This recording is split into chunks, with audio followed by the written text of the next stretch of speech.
बिस्मिल्लाहिर्रहमानिर्रहीम। अस्सलामुअलैकुम नाज़रीन एंड वेलकम टू सुनो पाकिस्तान। उम्मीद है आप खैरियत से होंगे, आपका दिन खुशगवार गुजर रहा होगा। आगाज़ का बेहतरीन हम कर रहे हैं और दुआ है कि हमेशा आप सब लोग हंसते और मुस्कुराते रहें। मैं हूँ फातिमा ज़हरा और प्रोग्राम में मेरे साथ मौजूद हैं उज़ैर मलिक। नाज़रीन सुबह बखैर और उम्मीद है आप बिल्कुल ठीक ठाक होंगे, खैर खैरियत से होंगे। जुमे का दिन आपको बहुत बहुत मुबारक हो और आपके लिए ये खैर और बरकत का बायस बने। तो जनाब, दिलचस्प शो लिए हम आपके सामने मौजूद हैं और हमेशा की तरह आज का प्रोग्राम भी निहायत ही इंफॉर्मेटिव और स्पेशल होने वाला है। तो आपने कहीं नहीं जाना, आपने बस एक काम करना है, आपके ज़िम्मे ये काम है, हमारे साथ आपने जुड़े रहना है। और अगर इत्तेफाक से आप कोई सेगमेंट मिस कर दें, कोई मसरूफियत ऐसी आ जाए तो फिक्र नहीं करनी आपने जनाब, हमने आपके लिए वहाँ पे भी पूरा बंदोबस्त कर रखा है। सोशल मीडिया पेजेस हमारे हर जगह मौजूद हैं, फेसबुक, इंस्टा, यूट्यूब, जिसका भी आप नाम लें जनाब, वहाँ पर ये सारे क्लिप्स हम शेयर भी करते हैं आपके लिए। आप वहाँ पर जाके अपनी राय भी दे सकते हैं, इसे दोबारा देख भी सकते हैं और अपने दोस्तों के साथ शेयर भी कर सकते हैं। बिल्कुल, अब इतना बेहतरीन तरीका आपने बता दिया तो मेरे ख्याल में प्रोग्राम सब समझा दिया है, मिस नहीं होने वाला। अब ये आपको बता दें कि प्रोग्राम में आज सब कुछ होने क्या वाला है डिस्कस। सबसे पहले हम आपको मौसम की ताज़ा तरीन सूरत हाल के बारे में आगाह करेंगे, जो कि बहुत ज़रूरी है, और बताएंगे कि मौसम अब क्या रंग दिखा रहा है। लोग तो दिखाते हैं उज़ैर साहब रंग, लेकिन मौसम क्या रंग दिखा रहा है आप बता रही हैं कि छठा स्पेल है, बारिशें, लेकिन बारिशें बरस नहीं रही, हब्स का मौसम है, बस जल्दी बरसा रहे हैं, जल्दी बरसा रहे हैं वीकेंड पे। मौसम का बता रही है लेकिन बारिश नहीं हो रही। आप बताएं अब क्यों नहीं हो रही? बस आज बता ही देना कि क्यों नहीं हो रही और कहाँ कहाँ हो रही है। और ये भी बात होगी कि आज सियासत में क्या चल रहा है। विफाक और केपी हुकूमत की अगर हम लोग बात करें तो उनके दरमियान एक नया तनाज़ा शुरू हो गया। ये तनाज़ा क्या है, इस पर भी आपको तफसीलात बताएंगे और इस पर दो टोक तज्जिया भी होगा। आज प्रोग्राम में आपको हम मिलवाएंगे बुलबुले सहरा, रेशमा की भतीजी से, जो उनकी याद ताज़ा करने में कोशा है लेकिन काम ना करने पर, कसम पुरसी की जिंदगी गुजारने पर मजबूर हैं। इस पर एक खुसूसी पैकेज आपको दिखाएंगे। रेशमा से तो आप सभी वाकिफ हैं, उनका वो मशहूर गीत, वैसे तो बहुत सारे हैं लेकिन वो मशहूर तो आप सब नहीं सुना होगा ना, बिछड़े अभी तो हम कल परसों। तो जनाब, नौनिहालों की यानी बच्चों की भी बात करेंगे। तो बच्चों को स्कूल भेजने की आइडियल उम्र क्या होनी चाहिए, ये बड़ा अहम सवाल है। जो बच्चे ग्रो कर रहे होते हैं, हर फैमिली में जनाब ये डिस्कशन हो रही होती है। तो इस पर माहिर तालीम की एक्सपर्ट राय हासिल करेंगे। बिल्कुल जी, ये सब कुछ शामिल होगा। जबकि आपको ये भी बताएं कि प्रोग्राम में हम आपको ये भी इंफॉर्मेशन देंगे कि ब्रांडेड और नॉन ब्रांडेड दवाइयों में क्या एक नया उसका स्कैंडल मंजरेआम पर आया है, किस तरह से इस धंधे से अवाम और कौमी खजाने को अरबों रुपए का नुकसान भी उठाना पड़ा है, और इस पर भी खुसूसी गुफ्तगू होगी। इसके साथ साथ हम बात करेंगे इंतहा पसंदी की, कि किस तरह ये मुआशरे के लिए एक नासूर बनकर रह गई है और इसको कंट्रोल करना कितना ज़रूरी हो चुका है, इस पर भी बात होगी। जबकि इस पर एक ख़ास मेहमान हमारे साथ शो में मौजूद होंगे और उनसे मजीद हम लोग बारीकियां भी जानेंगे कि किस तरह से इन तमाम इश्यूज को सॉर्ट आउट किया जा सकता है। बिल्कुल, उनसे रहनुमाई हम हासिल करेंगे इस मसले पर। और इसके साथ साथ दिलचस्प और वायरल स्टोरीज जो सोशल मीडिया पर टॉप ट्रेंड्स बनी होती हैं, चाहे वो कोई तस्वीर हो, वीडियो हो या कोई भी इस तरह की चीज़ हो, वो भी आपके साथ शेयर करेंगे, उसकी मुकम्मल डिटेल आपको बताएंगे। तो फिर आइए प्रोग्राम का बाकायदा आगाज करते हैं मौसम की सूरत हाल से। तो फातिमा बताइए, मौसम कैसा रहने वाला है? बारिश का भी बताएं। अभी जाके बता रही हूँ, और कब कब बरस रही है, कहाँ कहाँ बरस रही है और पारा कितना नीचे आने वाला है, क्योंकि सियासी तो हाई होता है। बताते हैं, जल्दी से जाके बताइए जी।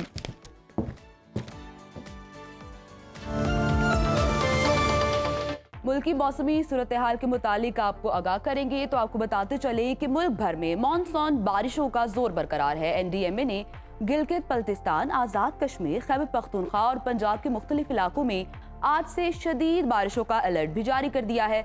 बारिशों के बायस नदी नालों में तुगयानी और लैंडस्लाइडिंग का खतरा बढ़ गया है, जिससे जानी और माली नुकसानात का भी अंदेशा है। आइंदा 24 घंटों में मुख्तलिफ शहरों में मौसम कैसा रहेगा, आइए जानते हैं। सबसे पहले रुख कर लेते हैं गिलगित बल्तिस्तान का। आपको बताते चलें कि यहाँ पर बेशतर इलाकों में बादल छाए रहेंगे। अगर गिलगित की बात की जाए तो यहाँ पर ज्यादा से ज्यादा दर्जा हरारत 29 और कम से कम 17 डिग्री रहने का इम्कान है। सकर्दू का रुख करेंगे, जहाँ पर ज्यादा से ज्यादा टेम्परेचर 22 और कम से कम 13 डिग्री रहने की तवक्को की जा रही है। महकमा मौसमियात के मुताबिक आइंदा 24 घंटों के दौरान गिलगित बल्तिस्तान में मतला अबर आलूद रहने के अलावा गरज चमक के साथ बारिश का भी इम्कान जाहिर किया गया है। अब रुख कर लेते हैं जन्नत नजीर वादी, आज़ाद कश्मीर का, जहां पर मुख्तलिफ इलाकों में मतला अबर आलूद रहेगा। अगर हम लोग दारुल हुकूमत मुजफ्फराबाद की बात करें तो यहाँ पर ज्यादा से ज्यादा दर्जा हरारत 35 और कम से कम 22 डिग्री रहने का इम्कान जाहिर किया गया है।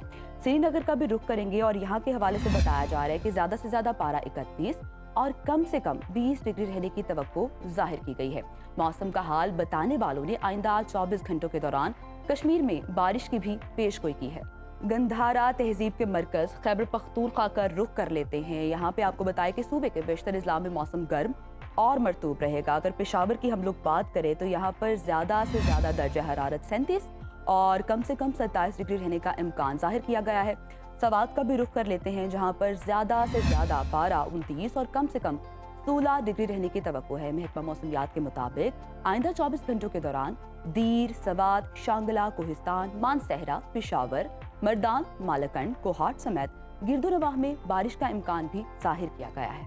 अब नजर डालते हैं 5 दरियाओं की सरजमीन पंजाब के मौसम पर। आपको बताते चले कि अगर हम लोग पंजाब की बात करें तो यहाँ का मौसम गर्म और हब्स का राज बरकरार रहेगा। लाहौर का अगर हम जिक्र करें तो यहाँ पर ज़्यादा से ज़्यादा पारा 38 और कम से कम 29 डिग्री रहने का इम्कान जाहिर किया गया है। शहर बेमिसाल इस्लामाबाद का रुख कर लेते हैं, जहाँ पर ज़्यादा से ज़्यादा पारा 34 और कम से कम 26 डिग्री रहने की तवक्को जाहिर की गई है। मुल्तान का भी रुख करेंगे, जहाँ पर ज़्यादा से ज़्यादा टेम्परेचर 39 और कम से कम 30 डिग्री रहेगा। महकमा मौसमियात ने आइंदा 24 घंटों के दौरान मरी, रावलपिंडी, गुजरात, सियालकोट, लाहौर, शेखुपुरा, जेहलम, चकवाल, खुशाब समेत गिरदोनवाह में बारिश का भी इम्कान जाहिर किया है। रकबे के लिहाज से सबसे बड़े सूबे बलूचिस्तान की तरफ चलते हैं। आपको बताते चले कि यहाँ भी गर्मी की शिद्दत में सख्ती देखी जा रही है। अगर हम लोग दारुल हुकूमत कोयटा की बात करें तो यहाँ का पारा ज़्यादा से ज़्यादा 35 और कम से कम 19 डिग्री रहने का इम्कान जाहिर किया गया है। महकमा मौसमियात के मुताबिक आइंदा 24 घंटों के दौरान बलूचिस्तान के अक्सर इलाकों में मौसम गर्म और मरतूब रहेगा। और आखिर में आपके साथ शेयर करते हैं सिंध का मौसम। आपको बताते चलें कि सूबे के बेशतर इजला में मौसम गर्म और हब्स रहेगी। अगर हम लोग शहर कायद की बात करें तो यहाँ पर ज़्यादा से ज़्यादा टेम्परेचर 33 और कम से कम 27 डिग्री रहने का इम्कान है। हैदराबाद का भी रुख करेंगे, जहाँ पर ज़्यादा से ज़्यादा पारा 36 और कम से कम 27 डिग्री रहने की तवक्को है। महकमा मौसमियात ने आइंदा 24 घंटों के दौरान कराची समेत साहिली इलाकों में मतलब जज़वी तौर पर अबर आलूद रहने का इम्कान जाहिर किया है।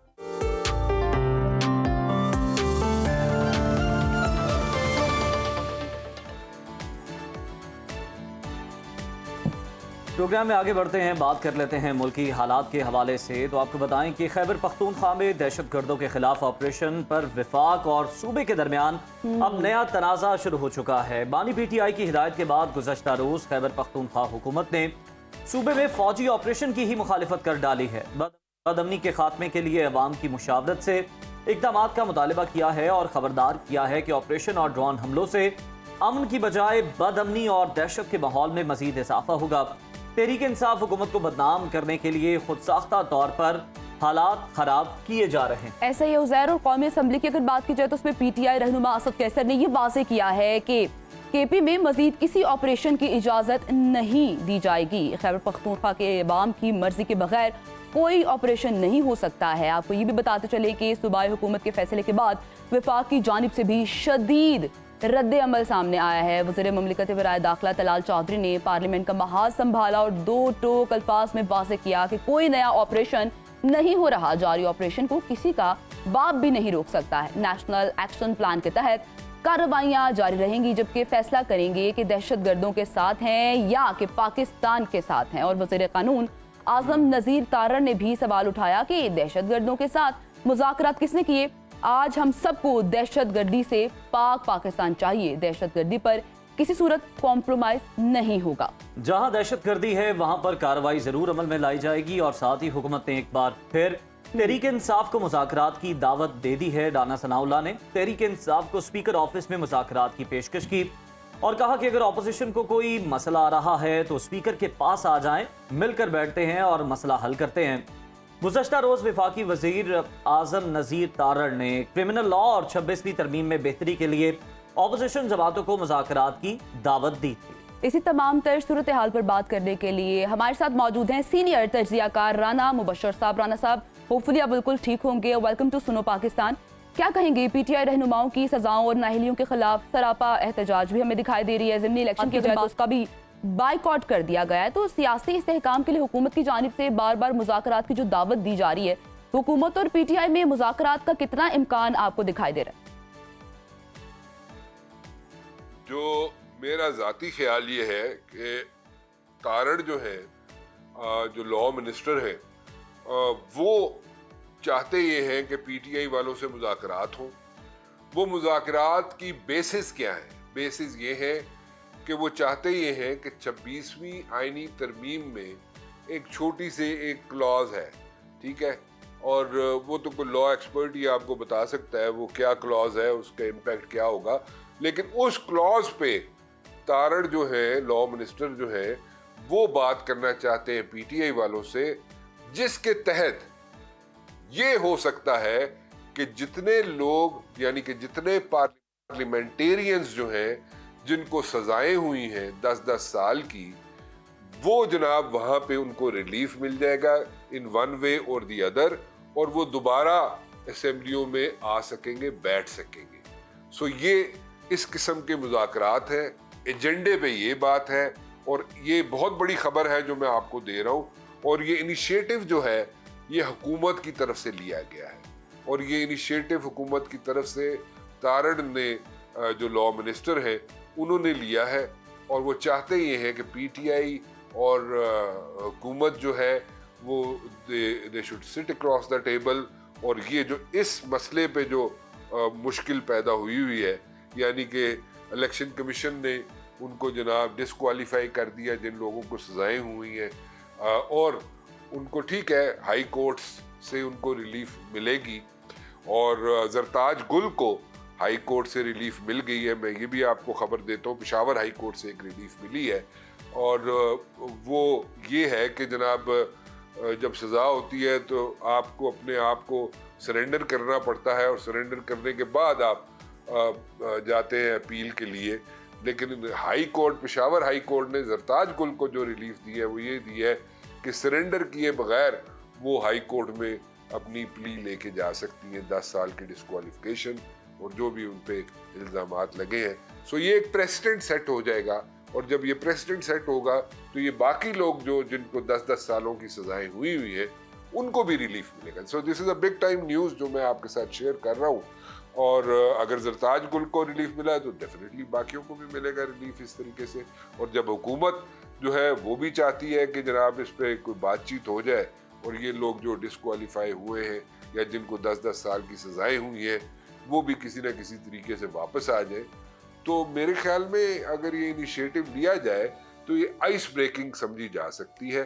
This could be the ice breaking, और आइस ब्रेकिंग यही है कि हुकूमत जो है पीटीआई वालों को दूसरे जो प्रॉब्लम्स हैं, दूसरे जो इश्यूज हैं, उनमें भी इनिशिएटिव अगर ले और उनमें भी इनको बिठाए पीटीआई वालों को, तो मेरे ख्याल में नथिंग लाइक इट। और मेरी इतलात ये है कि मेजॉरिटी लोग जो है पीटीआई के अंदर जो मौजूद हैं वो चाहते हैं ये कि वो जनाब हुकूमत से मुज़ाकरात हो।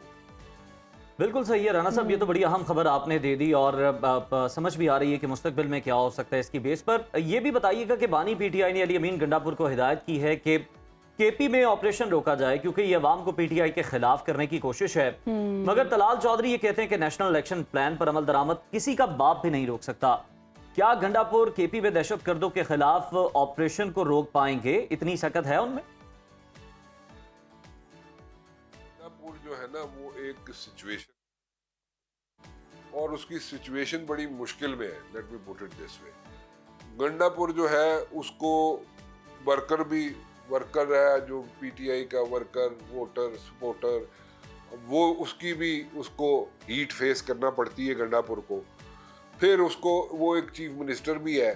सो एज अ चीफ मिनिस्टर या चीफ मिनिस्टर के ऑफिस में जब बंदा बैठता है या चीफ मिनिस्ट्री संभालता है तो उसका रोल डिफरेंट होता है। उसने सारे चीफ मिनिस्टरों से भी मिलना होता है, उसने हुकूमत के लोगों से भी मिलना होता है, ठीक है जी, और उसने मरकज़ के लोगों से भी मिलना होता है, वज़ीर आज़म से भी मिलना होता है, कोऑर्डिनेशन भी होती है। सो एस्टेब्लिशमेंट के साथ भी कोऑर्डिनेशन होती है। सो एक तो वो उसका रोल वो हो जाता है, ठीक है। वहाँ पे वो उस रोल को जब पूरा करने की कोशिश करता है तो उसको गाली पड़ती है, ठीक है, अपने वोटर सपोर्टर से, और वो कहते हैं जनाब कि गंडापुर कॉम्प्रोमाइज्ड हो गया, ठीक है। चलो दूसरी तरफ अगर वो जाता है, पार्टी का रोल जो है उसके पास कि मैं पीटीआई का चीफ मिनिस्टर हूँ, पीटीआई के लोगों को साथ लेकर चलूंगा जी, तो वहां पे जनाब वो तगड़ा हो जाता है, ठीक है। वहां पे जनाब वो ऐसी ऐसी बातें कर जाता है, कई दफा वो ट्रैक से उतर भी जाता है गंडापुर, ठीक है, लेकिन दूसरे दिन चौथे दिन फिर वो ट्रैक पे चढ़ भी जाता है, फिर उसको बैलेंसिंग एक्ट में पड़ जाता है। सो वो एक मुश्किल में है, ठीक है। और उस मुश्किल सिचुएशन से निकलना उसके लिए कोई आसान काम नहीं है।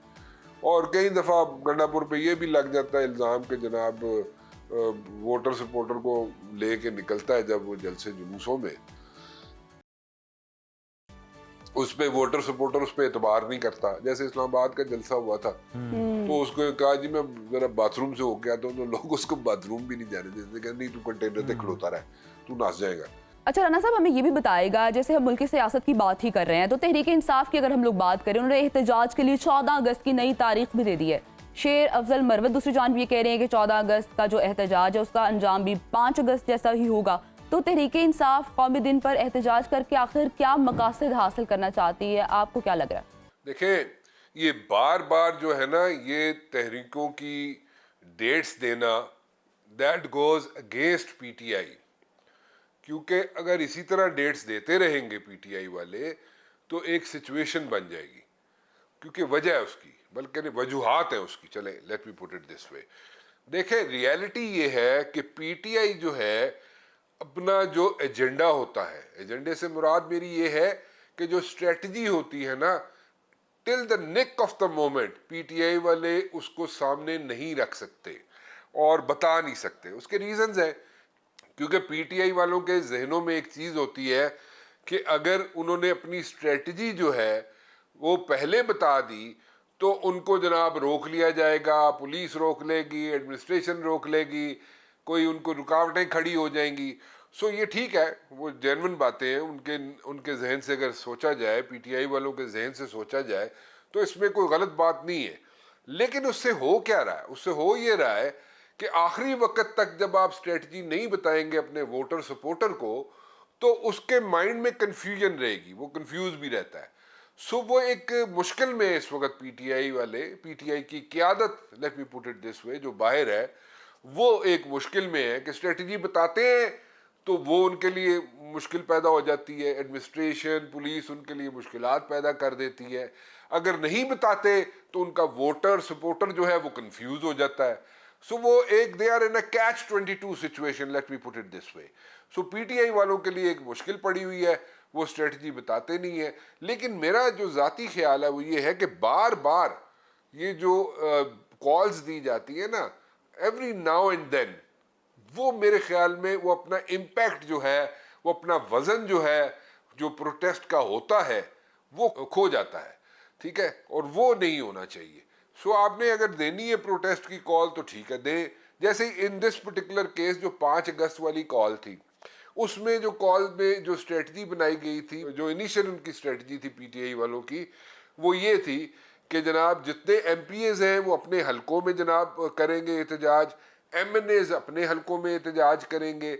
सो वो एहतजाज वाली जो स्ट्रेटजी थी वो बेसिकली ये थी। लेकिन उसके बाद हमने केपीके में एक डिफरेंट तरीके से एहतजाज देखा। ठीक है, वहाँ पे उनकी हुकूमत है, वहाँ पे ऐसा रुकावट कोई नहीं है उनके लिए और वहाँ पे प्रॉब्लम्स नहीं है, तो वो उन्होंने वहाँ पे मुख्तलिफ तरीके से एहतजाज किया। पंजाब में मुख्तलिफ तरीके से एहतजाज किया, सिंध में उन्होंने मुख्तलिफ तरीके से एहतजाज किया। लेकिन एहतजाज किया, लेकिन उसका इम्पैक्ट जो है वो ऐसा वो क्रिएट नहीं हो सका जो वो एक्सपेक्ट कर रहे थे। लोग निकले, ये मैं नहीं कह रहा कि लोग नहीं निकले, लोग निकले, लेकिन वो जो एक्सपेक्टेशंस थी वो एज सच वो पूरी नहीं हुई, ना वोटर की, ना सपोर्टर की, ना पार्टी के लीडरान जो है उनकी वो एक्सपेक्टेशंस पूरी नहीं हुई। मैं ऑनेस्ट ऑब्जर्वेशन इसलिए दे रहा हूँ कि उसकी वजह है, उसमें मल्टीपल रीजंस हैं। I think I should not go into details, लेकिन मल्टीपल रीजंस उसमें ज़रूर हैं कि वो इम्पैक्ट, वो strategy as such I would say कि वो क्रिएट नहीं कर सकी इम्पैक्ट जो एक्सपेक्टेशंस थी। बिल्कुल सही। राना साहब, पीटीआई की जानिब से ये खदशा जाहिर किया जा रहा है कि उनके नवासी अरकान पार्लियामेंट को नाअहल किया जा सकता है। ये खदशा उनका कितना दुरुस्त है और इस हवाले से आपकी क्या मालूमात है? देखिए, एक तो सिनेरियो ये है कि जनाब कोई ना कोई तारड़ बैठे, पीटीआई वाले बैठे, 26वीं आईनी तरमीम में 19-20 आगे पीछे करके कोई रास्ता निकाल लिया जाए और जिनकी डिस्क्वालिफिकेशन हुई है या मज़ीद जो डिस्क्वालिफिकेशंस की आप बात कर रहे हैं वो उससे बचा जा सकता है। अगर नहीं होता तो अगर कोई रास्ता नहीं निकलता या हुकूमत कोई रास्ता नहीं निकाल सकती या पीटीआई के साथ उनकी बात नहीं बनती है, तो ये जितनी तादाद आप बता रहे हैं, इतनी तादाद में अगर लोग डिस्क्वालीफाई हो जाते हैं तो फिर तो एक ही चीज़ है, फिर तो बाय इलेक्शंस है।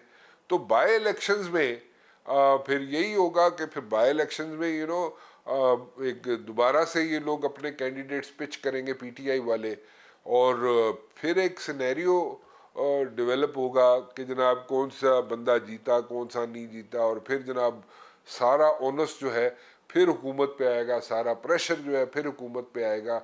और जाहिर है उसमें जो भी हुकूमत बैठी होती है वो कोशिश तो ज़रूर करती है ना बाई इलेक्शन में कि उसके बंदे जीते या उसके कैंडिडेट्स जीते, ठीक है। तो और होता ही है कि जो हुकूमत बैठी होती है उसका ग्राफ ऊपर तो कभी भी नहीं गया, नीचे ही जाता है हमेशा। तो वो एक अगर ज़्यादा बंदे या ज़्यादा सीटें निकाल लेती है हुकूमत इन बाई इलेक्शंस में, जितने बंदे डिसक्वालीफाई होंगे, तो फिर वो एक फिर और प्रेशर पड़ जाएगा कि जनाब इन्होंने धांधली कर दी थी हुकूमत वाले ने या अपनी जोर लाया इन्होंने हुकूमत वाले ने, तो इन्होंने जनाब फिर एक दफ़ा फिर इतने जनाब वो 45-47 फॉर्म वाली वो कहानी शुरू हो जाएगी जो किसी हद तक कभी दबी हुई है, फिर एक दफ़ा फिर शुरू हो जाएगी। So it's going to be a tricky situation. लेकिन जैसे कि मैं हमेशा कहता हूँ पाकिस्तान की जो पॉलिटिक्स है वो तो बड़ी स्लिपरी फील्ड है और ज़्यादातर डे टू डे पॉलिटिक्स चलती है।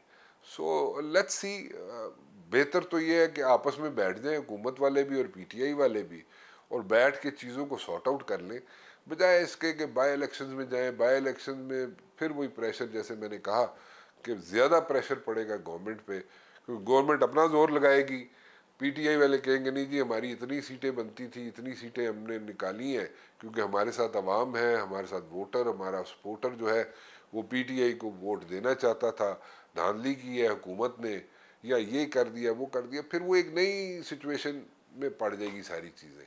सो इट ऑल डिपेंड्स के सेम एलिमेंट्स जो है दोनों साइड ऑफ द फेंस में, यानी कि पीटीआई की तरफ भी सेम एलिमेंट्स हैं और इसी तरह हुकूमत के अंदर भी सेम एलिमेंट्स ज़रूर हैं।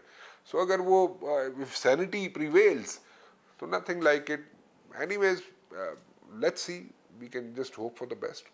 राना साहब, गवर्नर केपी के फैसल करीम कुंडी ने वज़ीर आला के खिलाफ तरीके अदम एतमाद लाने का इशारा भी दे दिया है। आपको क्या लगता है कि मुस्तकबिल करीब में अली अमीन गंडापुर की वज़ीरत आला जो है उसकी छुट्टी हो सकती है या कोई और रास्ता भी उनके पास मौजूद है?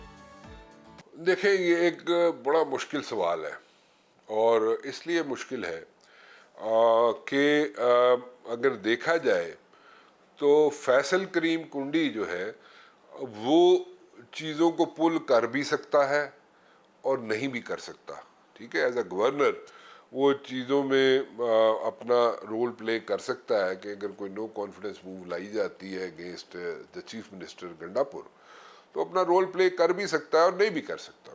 उसकी दो वजूहत हैं। देखें, अगर एक साइड पे मैं देखूं तो ये जो अभी सेनेट का यहाँ पे पिक एंड चूज़, मैं कहूँगा सेनेट के जो पिक एंड चूज़ हुई अभी, और उसके अंदर जो हमने देखा जो नॉर्मल एक्सरसाइज होती है वो नहीं की गई पीटीआई की तरफ से, और उसमें जो वजूहात हैं उसकी वो ये है, one of the reasons is कि जनाब वो इसलिए नहीं की गई कि शायद कुछ बंदे पीटीआई के पैसे लेके कि गड़बड़ ना कर जाते, दूसरी तरफ ना चले जाते। और ये अगर कहा जाए ना कि जनाब सेनेट के इलेक्शन में पैसे नहीं चलते हैं तो वो पता नहीं कौन सी दुनिया में रह रहा है कोई बंदा, सोचता रहे, मुझे उससे क्या लेना देना। लेकिन एनीवेज बिल्कुल चलते हैं और मेजॉरिटी ऑफ द टाइम्स चलते हैं, late me put it this way, majority सीटों पे चलते हैं। बहुत कम हो कहीं पे ना चले लेकिन मेजॉरिटी सेनेट के इलेक्शन में पैसे ज़रूर चलते हैं, ठीक है। और उसके ये अगर कहा जाए कि प्रूफ है या नहीं है तो कई दफ़ा यहाँ पे प्रूफ भी आए, ठीक है, लोगों ने प्रूफ भी दिखाए, लेकिन उसको डिनाइल मोड में लोग चले जाते हैं कि नहीं जी ये ऐसी बात नहीं है। बट एनीवेज ये होता है, ठीक है, ये चलता है और चलता आएगा, ठीक है, और चलता रहेगा ऐसे। बाकी रहेगी बात कि वो ला सकता है नो कॉन्फिडेंस मूव कुंडी इनके अगेंस्ट या नहीं ला सकता। डिपेंड करता है कि अगर JUI भी मिल जाती है पीपल्स पार्टी के साथ और फिर जनाब नो कॉन्फिडेंस लेके आती है तो वो एक टफ टाइम ज़रूर दे सकती है और वो टफ टाइम जो है गंडापुर को ज़रूर मिल सकता है और वो टफ टाइम जो है KPK की हुकूमत को ज़रूर मिल सकता है। So it's going to be I would say neck to neck situation बन सकती है PTI के लिए और PTI की हुकूमत के लिए, क्योंकि मतलब नेक टू नेक जा सकता है काम और ये कहा जाए कि जनाब को कामयाब हो जाएगा, गंडापुर कामयाब हो जाएगा अपनी हुकूमत सेव करने में या पीपल्स पार्टी उसकी हुकूमत गिरा देगी, वो JUI साथ मिले तो फिर मुमकिन है। और उसमें कितने बंदे तोड़ सकते हैं ये that is yet to be seen, क्योंकि पहला एग्जांपल मैंने आपको दे दिया सेनेट की जो सिलेक्शन थी, नॉट इलेक्शन, सिलेक्शन जो थी उसमें कई चीज़ें ऐसी थी जो नॉर्मल प्रोसेस का हिस्सा थी लेकिन उसमें अपने कार्ड्स ओपनली शो नहीं किए थे PTI ने and there was a reason to it and the reason was कि देयर वाज अ एप्रीहेंशन कि जनाब कई बंदे टूट ना जाए पैसे लेके। सो उसको भी जेहन में रखें, अगर उस वक्त एप्रीहेंशंस थी तो अभी अगर नो कॉन्फिडेंस आती है तो वो अगर यहाँ पे कोई बोरियों के मुंह खोल दिए जाए तो वो भी हो सकता है। राना साहब इस पर भी कमेंट कीजिएगा। वज़ीर दिफा ख्वाजा आसिफ ब्यूरोक्रेसी पर करप्शन के संगीन इल्जामात आयद कर रहे हैं और सियासतदानों को मासूम करार दे रहे हैं। इसके साथ उनके इस्तीफे की अफवाहें भी गर्दिश कर रही हैं। आप ख्वाजा आसिफ साहब के बयान से कितना इत्तेफाक करते हैं और ब्यूरोक्रेसी को करप्ट करने का आखिर जिम्मेदार है कौन? ये भी इसके भी दो एंगल्स हैं। जो पॉलिटिशियंस हैं, जो भी पॉलिटिशियन हो, जो बैठा होता है उसके नीचे जाहिर है एक ब्यूरोक्रेट भी बैठा होगा, कोई सेक्रेटरी होगा, जिस भी मिनिस्ट्री में कोई बैठा है सियासतदान उसके नीचे सेक्रेटरी भी होगा, ठीक है। तो जैसे देखें बाहर के ममालिक में होता है कि जैसे कोई कांग्रेसमैन है, कोई अमेरिकन कांग्रेसमैन है, कोई अमेरिकन सेनेटर है, उसके साथ एक पूरी टीम होती है, ठीक है। वो टीम कौन होते हैं? वो उस जो भी सब्जेक्ट होता है उस कांग्रेसमैन का या सेनेटर का, अमेरिकन का, वो जो आईवी लीग के बच्चे बच्चियां होते हैं, ठीक है, जो कि एक्सपर्ट्स होते हैं, जिनके ब्रेन्स यूज़ किए जाते हैं, वो अपनी सजेशंस लेके या अपनी इनपुट देते हैं उन लोगों को, उस कांग्रेसमैन को या उस सेनेटर को जो उस पर्टिकुलर फील्ड में अपनी अपनी यूनिवर्सिटीज़ में वो जो आईवी लीग की यूनिवर्सिटीज़ हैं वहाँ से पिक किए जाते हैं, वो उनके साथ जोड़े जाते हैं सेनेटर्स के साथ या कांग्रेसमैन के साथ, वो उनको अपनी इनपुट देते हैं, ठीक है। सो जो भी कांग्रेसमैन होगा अमेरिकन, जो भी वहाँ पे सेनेटर होगा अमेरिकन, वो उसको अपनी इनपुट मिलती है उन जहनों से जो कि टॉप ऑफ द लाइन होते हैं, बच्चे बच्चियाँ आईवी लीग यूनिवर्सिटीज़ के, ठीक है। सो वो उसको इनपुट देते हैं। इन दिस पर्टिकुलर केस हमारे मुल्क में ये होता है कि जो भी उसके साथ जो ब्यूरोक्रेट होता है, जो गल वो दसदा है, वो समझदा है politician, majority of them politicians की बात, मेजॉरिटी पॉलिटिशियंस की बात, वो समझता है जनाब के गल ठीक है। So might as well educate them, ठीक है ना, might as well educate them. So politician को एक ब्रीफिंग मिलनी चाहिए कि भाई ए ताड़ी यूनिवर्सिटी ए ताड़ी मिनिस्ट्री है, ए ताड़ा काम है, ठीक है, this is how things work, ठीक है। तो ताकि उसको खुद भी नो हाउ हो पॉलिटिशियन को। वैसे तो पॉलिटिशियन अगर ये कहा जाए ना कि बहुत मासूम है जैसे ख्वाजा आसिफ कह रहा है, तो मैं I don't buy that. Majority politician एडे मासूम भी नहीं होते, ठीक है, वो भी खुली छुट्टी दे देंगे ना सैकटरी नू कि सैकटरी साहब जो दिल करता जी करो। सो वो इक्वली हैंड इन ग्लव होंगे ने। सो ख्वाजा साहब पता नहीं की कहना चाह रहे ने या की करना चाह रहे ने, so that is a separate thing. लेकिन मेरे ख्याल जिस तरीके ਨਾਲ Khwaja Sahab as a defence minister चल रहे ने, ਉਹ ਮੇਰੇ ਖਿਆਲ 'ਚ ਉਹਨਾਂ ਦਾ ਦਿਲ ਜਿਹੜਾ ਨਾ ਭਰ ਗਿਆ ਮਿਨਿਸਟਰੀ ਤੋਂ, ਜਾਂ ਉਹਨਾਂ ਨੂੰ ਪਤਾ ਚੱਲ ਗਿਆ ਕਿ ਉਹਨਾਂ ਨੇ ਹੀ is on his way out ਜਾਂ ਉਹ ਜਾਣ ਵਾਲੇ ਨੇ। ਸੋ ਇਸ ਵਾਸਤੇ ਮੇਰੇ ਖਿਆਲ 'ਚ ਇਸ किस्म के बयानात दे रहे हैं। बिल्कुल ठीक है, बहुत शुक्रिया राना मुबशिर साहब, बड़ी अहम आपने खबरें दी हैं। और दूसरी जानिब अब हम देख रहे हैं कि मुज़ाकरात का डोल भी डाला जा रहा है और हुकूमत की जानिब से ये पहल की गई है, क्योंकि हुकूमत की ही जिम्मेदारी होती है कि वो मुज़ाकरात का जो है वो दौर शुरू करे और ऑपोजिशन को मुज़ाकरात की मेज पर लाए, लेकिन संजीदगी पर सवालात फिर भी होंगे कि ये कितने संजीदा मुज़ाकरात हो सकते हैं, क्योंकि ऐसे ही और देखो ना उज़ैर, उन्होंने 14 अगस्त की डेट भी अब दे दी है, अब हम ये भी देखें क्या होगा। भी कोशिश की थी मुज़ाकरात जी, की, लेकिन मुज़ाकरात कोई की। हल नहीं निकल पाया। बिल्कुल ऐसे ही, और अब ये भी देखते हैं कि क्योंकि 14 अगस्त की जो पीटीआई की जानिब से डेट दी गई है उसमें क्या सियासी तब्दीली उनकी अपनी पर्सनल सियासत में आती है और मुल्क को ये किस तरह से इफेक्ट करता है, असरअंदाज कैसे होते हैं, ये सब भी कुछ दिनों में खुलकर सामने आ जाएगा। और अब प्रोग्राम में कुछ बात करेंगे सेहत की। तो नाज़रीन, नाश्ते की अगर हम लोग बात करें तो दिन का सबसे अहम खाना होता है। बुजुर्गों का ये कहना है कि सेहतमंद जिंदगी के लिए नाश्ता बादशाहों जैसा हो, दोपहर का खाना आम आदमी जैसा और रात का खाना गरीबों जैसा होना चाहिए। मगर बदकिस्मती से हम अपने इर्द गिर्द अक्सर लोगों से ये भी सुनते हैं कि उन्हें नाश्ता अच्छा ही नहीं लगता। मतलब ऐसे कौन हो सकता है उज़ैर जिसको नाश्ता ही ना अच्छा लगता हो और खाली पेट वो कुछ खा ही नहीं सकते। कुछ लोग ये भी कहते हैं जी कि डाइटिंग के चक्कर में हम तो इस वजह से हम कुछ नहीं खा रहे, और दूसरी जानिब हम ये भी देखते हैं कि कुछ लोग मसरूफियत का बहाना बनाकर नाश्ता नहीं करते, ये जरा जिसका valid नतीजा बहाना है, क्योंकि लोगों ने जरा जल्दी भागना होता है ना ऑफिस के लिए, तो वो कहते हैं यार ऐसे ही चले है कि नाश्ता जल्दी करने जल्दी जाओ। ऑफिस जाके खा लेंगे, लेकिन फिर आपका जो दिन है उज़ैर ये भी देखना उसमें आप पूरा दिन सुस्ती का शिकार रहेंगे, थकावट भी रहती है और आप काम पर भी सही तरह से फोकस नहीं कर सकते। और रात भर की जब फास्टिंग होती है उसके बाद जिस्म की तवानाई काफ़ी हद तक कम हो गई होती है, उसे कुछ ना कुछ फूड चाहिए, कोई ना कोई ऐसी एनर्जी चाहिए जिससे वो पूरा दिन जबरदस्त अंदाज में गुजार सके। बिल्कुल आपने ठीक कहा। और नाश्ता जरूरी क्यों है, इसे नजरअंदाज करने के क्या नुकसानात हो सकते हैं और उन अफराद के लिए क्या हल है जिन्हें नाश्ता करने की आदत ही नहीं है, उनमें ये आदत किस तरह से पैदा की जा सकती है, इसी पर बात कर लेते हैं। मौजूद है माहिर ग़िज़ाइयत इशल साकिब साहिबा। इशल, वेलकम टू सुनो पाकिस्तान। वेलकम ईशल। इशल, हमें अब ये बता दें, आपने सवाल तो सुन लिया कि नाश्ता क्यों जरूरी है और किस तरह आपने कन्विंस करना लोगों को कि नाश्ता करना चाहिए, सेहत के लिए कितना बेनिफिशियल है। अच्छा, हेल्थ बेनिफिट्स ब्रेकफास्ट के बहुत ज़्यादा हैं। हम सबको लगता है कि हम शायद खाना खा रहे हैं तो that is for the sake of taste buds, हम सिर्फ अपने फ्लेवर के लिए खा रहे हैं। वेयरएज़ बहुत सारे लोग इस चीज़ को भूल जाते हैं कि हमारा खाने का बेसिक पर्पस एनर्जी ही है, हमारी बॉडी को एनर्जी प्रोवाइड करता है। Exactly. तो हम जब खाना नहीं खाएंगे, स्पेशली जब आप सोते हैं, तो हमारी बॉडी मेजर बर्नआउट में होती है, हमारी बॉडी फैट्स को बर्न कर रही होती है। यानी कि हम लोग जो सांस ले रहे हैं, जो हम लोग हार्ट हमारा चल रहा है, किडनीज फंक्शन कर रही है, लंग्स फंक्शन कर रहे हैं, every single organ requires calories to function.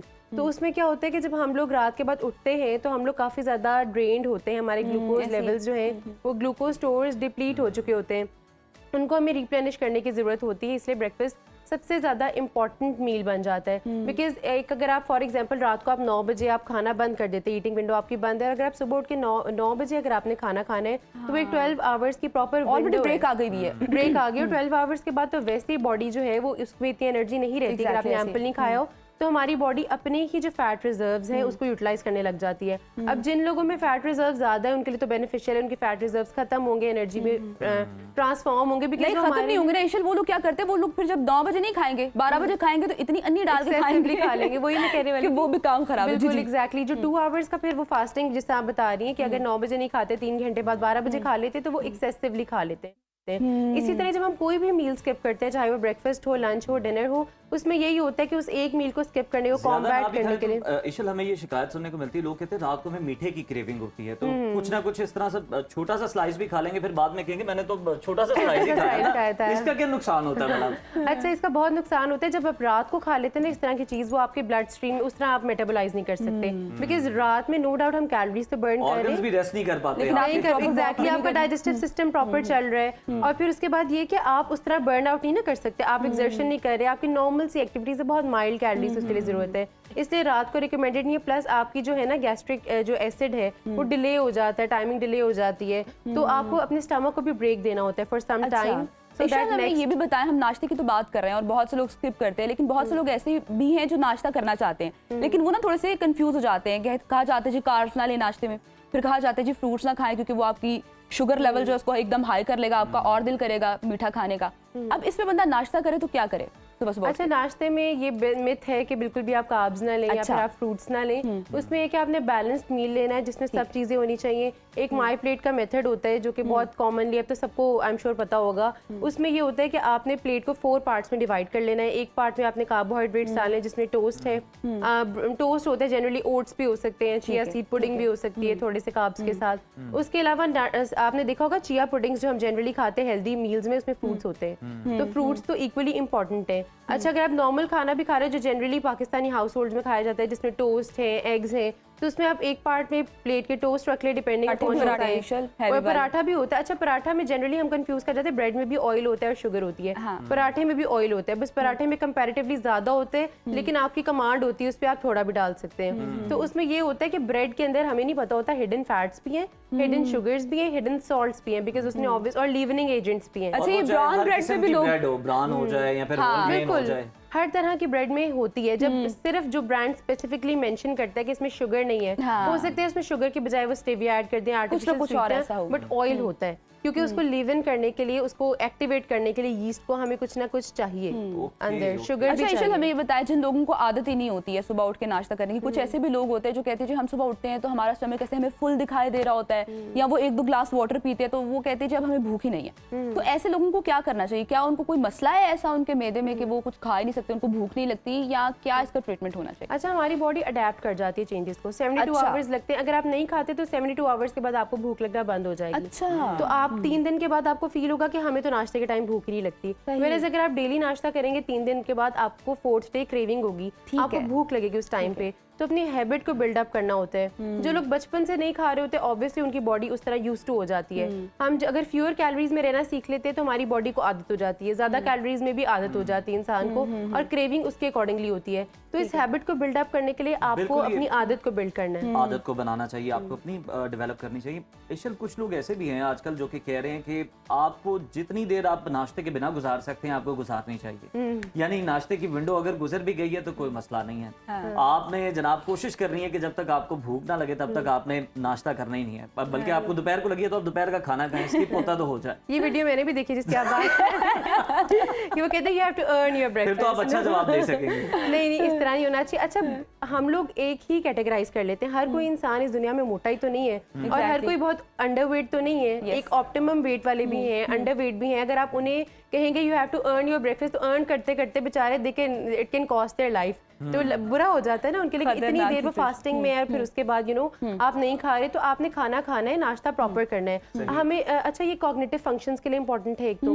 दूसरी बात है, हम लोग यानी कोई स्कूल गोइंग है फॉर एग्जांपल, जो बच्चे हैं तो उन्होंने जाना है, उन्हें नाश्ता करके जाएंगे तो प्रॉपर परफॉर्म कर सकेंगे, नहीं तो एक स्टेट ऑफ कंफ्यूजन में रहेंगे, एक बिल्कुल उनको चक्कर आएंगे, वीकनेस फील होगी। तो हमारे कॉग्निटिव फंक्शंस के लिए, ब्रेन की कैपेबिलिटीज के लिए, लर्निंग के लिए, मेमोरी के लिए ये अच्छा है बहुत ज्यादा उसके अलावा ये कि हमारे ये एनर्जी लेवल को बूस्ट करता है। ऑब्वियसली अगर आपने चलना है, एक्सर्ट करना है, तो हमारी बॉडी को कैलोरीज की जरूरत है। प्लस ये कोलेस्ट्रॉल लेवल्स को भी कम करता है। सही, तो नाश्ता करना स्पेशली ये कोलेस्ट्रॉल लेवल्स को कम करता है। जो LDL जो हमारा बैड कोलेस्ट्रॉल होता है इन अ लॉन्गर रन, ये उसको भी कम करते हैं, और उसी की वजह से ये हार्ट को, हमारे हार्ट हेल्थ को मैनेज करते हैं। ठीक है ईशल, हम लोग अभी इंटरमीडिएट फास्टिंग की भी बात कर रहे थे। ये बताया, बहुत से लोग कहते हैं कि इस फास्टिंग में हम लोग सुबह का नाश्ता स्किप कर देते हैं, और फिर अगर लेट्स सपोज उनकी भी 16 आवर्स की ऐसी विंडो है जिसमें उन्होंने कुछ नहीं खाना, और उसमें वो सुबह अर्ली मॉर्निंग वाला भी टाइम है जिसमें उन्होंने ऑफिस में जाना है या कॉलेज, यूनिवर्सिटी, स्कूल जाना है, तो इस चीज को आप कैसे देखते हैं? क्या वो वाली विंडो रखनी चाहिए जिसमें आपका नाश्ता आता हो, उसको आप skip अच्छा, कर दें? विंडो होती है हर किसी के इंडिविजुअल नीड्स के अकॉर्डिंगली। तो फॉर एग्जांपल अगर कोई ऑफिस जाता है 10 बजे, तो हम उसकी विंडो 9 o'clock से स्टार्ट करते हैं या 9:30 से स्टार्ट करते हैं, सो दैट उनका दिन आगे उसकी रूटीन को देखते हुए, रूटीन देखते हुए, क्योंकि जो डाइट प्लान पर्सनलाइज्ड होता है वो आपकी नीड्स के अकॉर्डिंगली होता है। और जो इंसान उठेगा 11 बजे, उसका नाश्ता ही 12 देखने बजे वालों को ये भी start जरा होगा। सजेस्ट कर दे कि सोशल मीडिया से देख के ना अपनी डाइट शुरू कर दिया करें, किसी कंसर्न बंदे के पास जाके। एग्जैक्टली, सोशल information मीडिया लेते डाइट्स में डेंजरस हो जाती है। एट टाइम्स आपको पता नहीं होता ऑथराइज्ड पर्सन है या नहीं है। उसमें क्या होता है कि आपको प्रॉब्लम्स आ जाती हैं in a longer run, fertility issues भी आ जाते हैं, और बहुत मेजर इश्यूज आ सकते हैं। तो जिसमें हेयर फॉल सबसे पहले है, और एंड पे आपकी स्किन का हर पार्ट, आपकी जो डिस्कलरेशन हो जाती है, हाइड्रेटेड नहीं रहते, बाल गिर जाते हैं, नील्स उतने अच्छे नहीं आपने रहते। बात की कि एक्सपर्ट के साथ पास जाना चाहिए, बिल्कुल आपने ठीक है। मतलब मैं यहाँ पे तारीफ करना चाहूंगा, फातिमा ने बड़ी जबरदस्त ट्रांसफॉर्मेशन की है। वाह, वाह। फातिमा ने 5 kg जो है वो कम किया है अपने हैंड बैग में से। इंतहाई फजूल बात की हो ज़ैर साहब ने, ठीक है?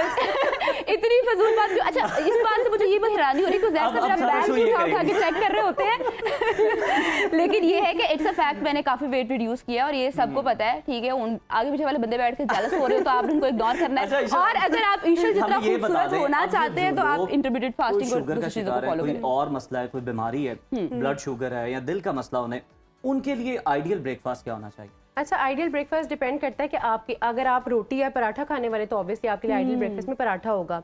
अगर आप नहीं खा सकते तो आपके लिए ब्रेड होगी। अगर कोई इंसान बहुत फैंसी मील्स भी लाइक करती है, उसमें म्यूजली भी हो सकती है, ओट मील्स भी हो सकते हैं, पॉरेज भी हो सकता है। अब पोर्शन डिपेंड करता है कि आप कितना पोर्शन खा सकते हैं। पराठे का पोर्शन जो है वो 8 इंच से 9 इंच का हो सकता है। उसमें फैट का 1 टीस्पून आप डाल सकते हैं देसी घी का, ऑयल का भी डाल सकते हैं। इसी तरह ब्रेड के 2 स्लाइस भी हो सकते हैं, 1 भी हो सकते हैं या 3 भी हो सकते हैं, depending upon your personal needs. आपकी हाइट, एज और वेट डिफाइन कर रहा होता है। इसी तरह ओट मील्स में भी है, अगर आप ओट मील लेना चाहते हैं तो आप 3 tablespoon of steel cut oats, उसके अंदर दूध या आप पानी डाल के आप उसको बना लें, उसमें फ्रूट्स का पोर्शन डाल दें। ठीक है, जबरदस्त सजेशन ईशल की जानिब से हमें मिल गए हैं जी, और माशाल्लाह इतनी वो खूबसूरत है, मेरे ख्याल में इन सारी चीज़ों को वो खुद भी फॉलो करते हैं, और अगर आप इतना खूबसूरत होना चाहते हैं माशाल्लाह तो आप इन चीज़ों को फॉलो करें। फिर आगे बढ़ेंगे प्रोग्राम में, जिक्र करेंगे मौसीकी की उस लाजवाल आवाज़ का जो पाकिस्तान के लोक गीतों की पहचान बनी, सहरा की बुलबुल रेशमा, जिन्होंने अपनी मुनफरिद और मधुर आवाज़ से न सिर्फ पाकिस्तान बल्कि दुनिया भर में अपने चाहने वालों के दिल जीते हैं। उनकी गायकी में ऐसा जादू था कि हर सुर में दर्द और मोहब्बत की गहराई महसूस होती है, हर गीत एक दास्तान और हर बोल दिल की धड़कन बन जाता है। रेशमा को रोमानवी और उदास गानों की मलिका भी कहा जाता है, और उनकी आवाज़ का सहर आज भी सुनने वालों के दिलों में जिंदा है। लेकिन अफसोस कि उस अजीम फनकारा के इस विरसे को आगे बढ़ाने वाली उनकी बासलाहियत भतीजी शानदार आवाज़ की मालिक होने के बावजूद फन की दुनिया में मौके ना मिलने के बायस गुर्बत और कसम पुरसी की जिंदगी गुजारने पर मजबूर हैं। इस हवाले से रुबीना यूसुफ ने एक रिपोर्ट तैयार की है, आइए आपको देखते हैं। दिखाते हैं।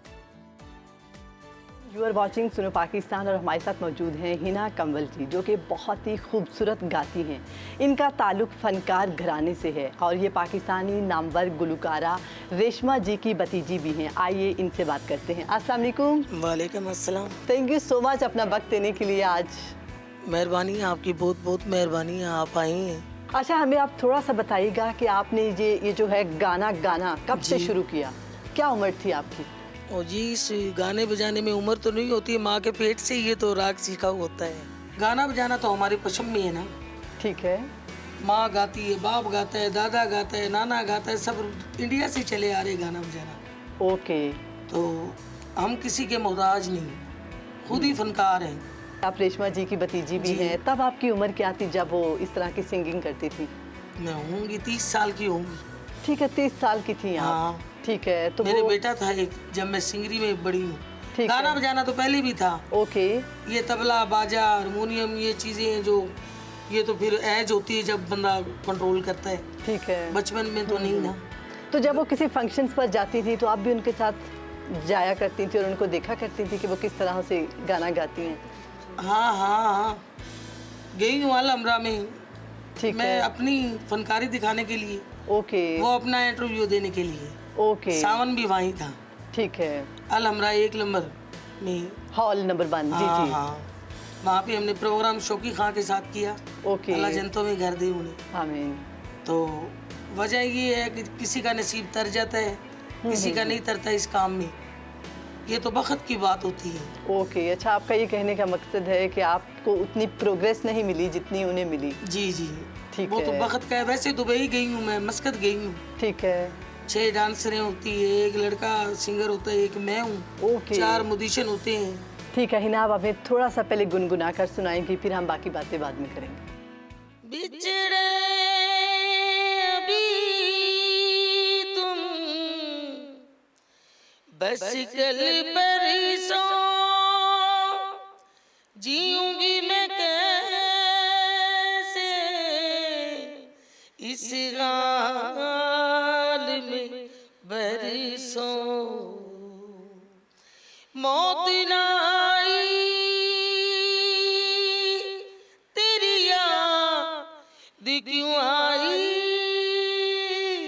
हाय लंबी जुदाई 4 दिन दा प्यार और बड़ी लंबी जुदाई, लंबी जुदाई, बाग उजड़ गए, बाग उजड़ गए, खिलने से पहले पंछी बिछड़ गए, मिलने से पहले पंछी बिछड़ गए, मिलने से पहले कोयल की कूक की उठा लंबी जुदाई चार दिन दा प्यार और बड़ी लंबी जुदाई thank you so much Hina लंबी आपकी। जुदाई। आपकी कोई रेशमा जी के साथ कोई पिक्चर? उस दौर में ना पिक्चर होती थी अच्छा। और जो VCR होती थी वो भी कैसेट डल के और फिल्में चलती थी।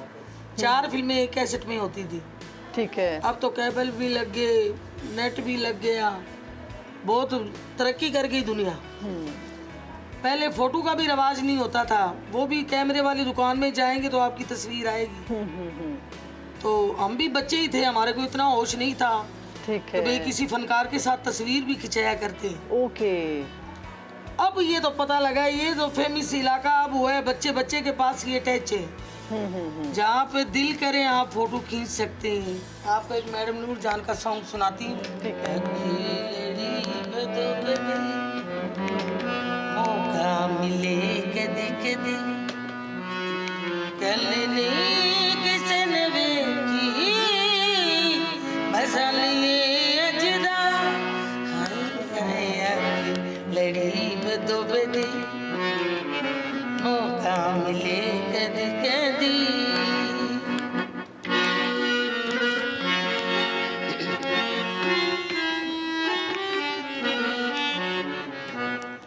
तेरे कोलों दिल ऐसा एक बार मंगना तेरे कोलों दिल ऐसा